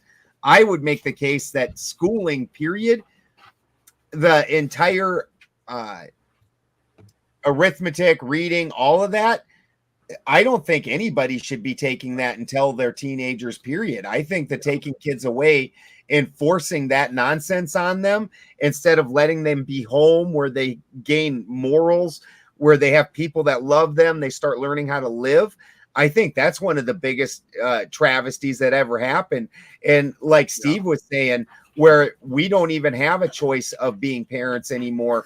We are forced to give this, what normally would have been called secondary schooling, to the youngest of kids. Well, not everybody needs to know all that kind of shit.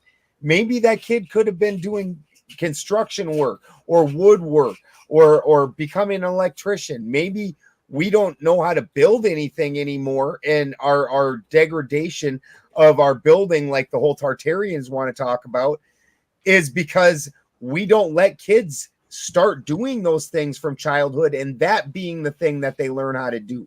Instead, we're like, well, no, they got to learn their arithmetic and learn geometries and history and things like that. I get it. That makes a what higher society would consider a more complete person. Well, that's because they don't have any respect for the trades. All they have respect for is Greek philosophers sitting around humping little bowls, and we wonder why we're in this weird position.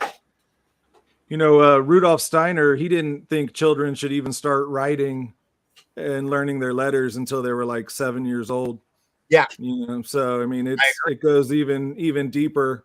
And I work again in education, and I'm homeschooling my son. He comes with me to the child care center, and so he's kind of getting a little bit of both worlds.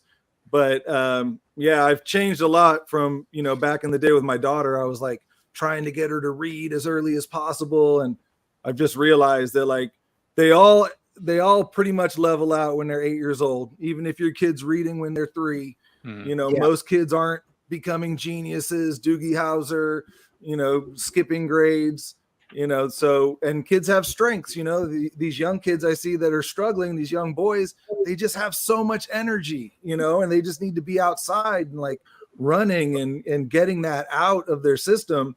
And yeah, the system is just set up to do the opposite of that. Yeah, no, it's designed to generate, Carlin said, obedient workers. From the time that you're preschool starts at like 3 or 4 for kids. Yeah. So they've got 15 years of their life where it's ground into them how to conform, obey, not think for themselves, get punished for having independent thought, get punished for deploying critical thinking, especially at the wrong time. And again, you've got realistically, unless you're very fortunate, 4 to 5 hours a day with your kid, and that's if you ignore your wife entirely, and she's gonna be thrilled about that. How much time on average does a wife need with a husband? You don't have to answer that now. I mean, think about it. My wife and I think that's part of why the 2020 was so hard for people. I think most people in the relationship don't spend any time together. And once they were forced to be home and had to spend time with each other, they're like, I don't really like you, dude. And, you know, where my wife and I, and it's not like we're constantly talking or interacting, but, you know, unless I'm down working, which I am down for quite a few hours a day, you know, maybe, but 4 or 5, I'm coming in, we're interacting with each other all day, every day, basically. And that's not uncomfortable for us. She's my best friend and partner, you know, like, yeah, I can confirm that, having spent a lot of time there. Yeah. Yep. And honestly, I think that's part of why most marriages don't work. Like, these people grow in different directions and don't learn to keep that relationship together. And then all of a sudden they find out, you know, that's also, I think, why there's such a rash of post-retirement divorces, why that also there's a huge spike again in that. Because again, these people spent their entire lives becoming different people and not even knowing each other. And all of a sudden they're at home together and they're like, dude, I don't even like you. What the hell? Like, state forces them to be guardians of their biological children. They stay together for the kids. Once the kids leave the house, then it's a different story. They have to reevaluate their needs. I mean, this is a whole other conversation, and I got a dip, but yeah, there's been a number of different things that have sort of aligned in order to highly incentivize divorce and multiple marriages. And that should be a conversation for another day. 100%. But yeah, there are, the relationships that seem to work out best are the relationships where people are quite literally living in each other's back pocket and fucking get to know each other, and then when you learn, like, if you're committed, if you want the thing to work and you want the thing to last, then you're going to do the things that make the other person happiest the most, and you're going to develop firm, solid boundaries early. And if you're not willing to do those two things, and if both of you aren't willing to respect those things, it ain't gonna fucking work. Yep. I agree with you. Let's get GLO on and see if we can make the debate. Should men get prenuptial agreements at this point in time? And I think he'll be a hot one. He'll bring some real heat with that. And yeah, this is just a weird world. I personally am not a prenuptial agreement guy, but I don't think, again, most people have the relationship I have, where Christy and I for years knew each other and spent every day around each other, substantial hours. And like Steve was saying, where she was acting in every way a wife and a loving mother, which I really wish through this, one of the big things that people need done that I wish I could get through to the younger people is how important the loving mother is. Like, honest, like legit, Christy could have came up and put on a G-string and did a sexy dance and touched my Peter in a million different ways, and I wouldn't have ever cared. The day that she went, and while I had to work too much, my daughter had problems, she went and picked up my grandkids in South Dakota and brought them home and was taking care of my grandkids. Like that woman that's going to make sure that your world is right while you keep doing the things that make that world better and providing for her. That's such a giant, respectable position. And it's so much more important than, if we're using the classical terminology, the loving mother as opposed to like the whore of Babylon, the young girl that's out and she's only sexuality. It's this woman that's a realized woman that truly is about bringing love and caring and stability to the people around her. Oh my God. That is something. I tell you what, nobody cared about Stifler's mom, but you know what? The loving mother that made cookies and raised the kids on the block and kissed their knees when they were hurt and shit. Go do something stupid to her. See what happens. See if you don't find 10 kids from the block all there pissed off and ready to tear some things up. That girl that just is using herself for a piece of ass, she don't get that. Maybe we could get Fred Durst to guest debate with us and determine if it was all about the you hanging out with Fred a lot these days? Yeah, on the top of the World Trade Centers. Yeah. All right, guys. That was a great debate. Gonna wrap it up. Let's wrap it up. Wrapping it up. Thank you for joining us, Steve. That was a lot of fun. Heck yeah, man. Thank you guys for having me aboard. That was I think everyone knows where Steve is, but for those who don't, amwakeupshow.com, is that a real webpage? Is that a real website? Yeah. You go to amwakeup.com in a web browser and get some information there. Best damn morning show on the interwebs, and we also have the fucking coolest t-shirts on the planet. Where else are you gonna get Bill Cooper on a pale horse? Where? I defy you. That's actually a pale horse. Mm-hmm. I see it. Yeah. That's Bill Cooper's visage. Mm-hmm. Yeah. Beautiful. Yeah. So amwakeupshow.com for that. See you next week. You guys, thank you very, very much. See you next Tuesday. That's love you guys. A word I probably can't say on the stream. You better cut me out. Oh, that's a good promotion. We're leaving soon in like 10 days or something. 12 days we're leaving. So it's happening real soon. See you next Tuesday. That should be our outro. All right, guys. Have a good night. You win.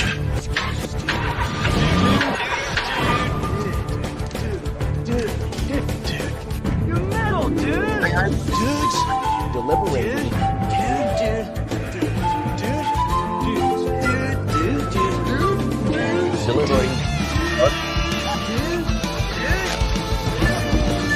Delivering. Dogface. Deliberating. Dogface. I'm the dude.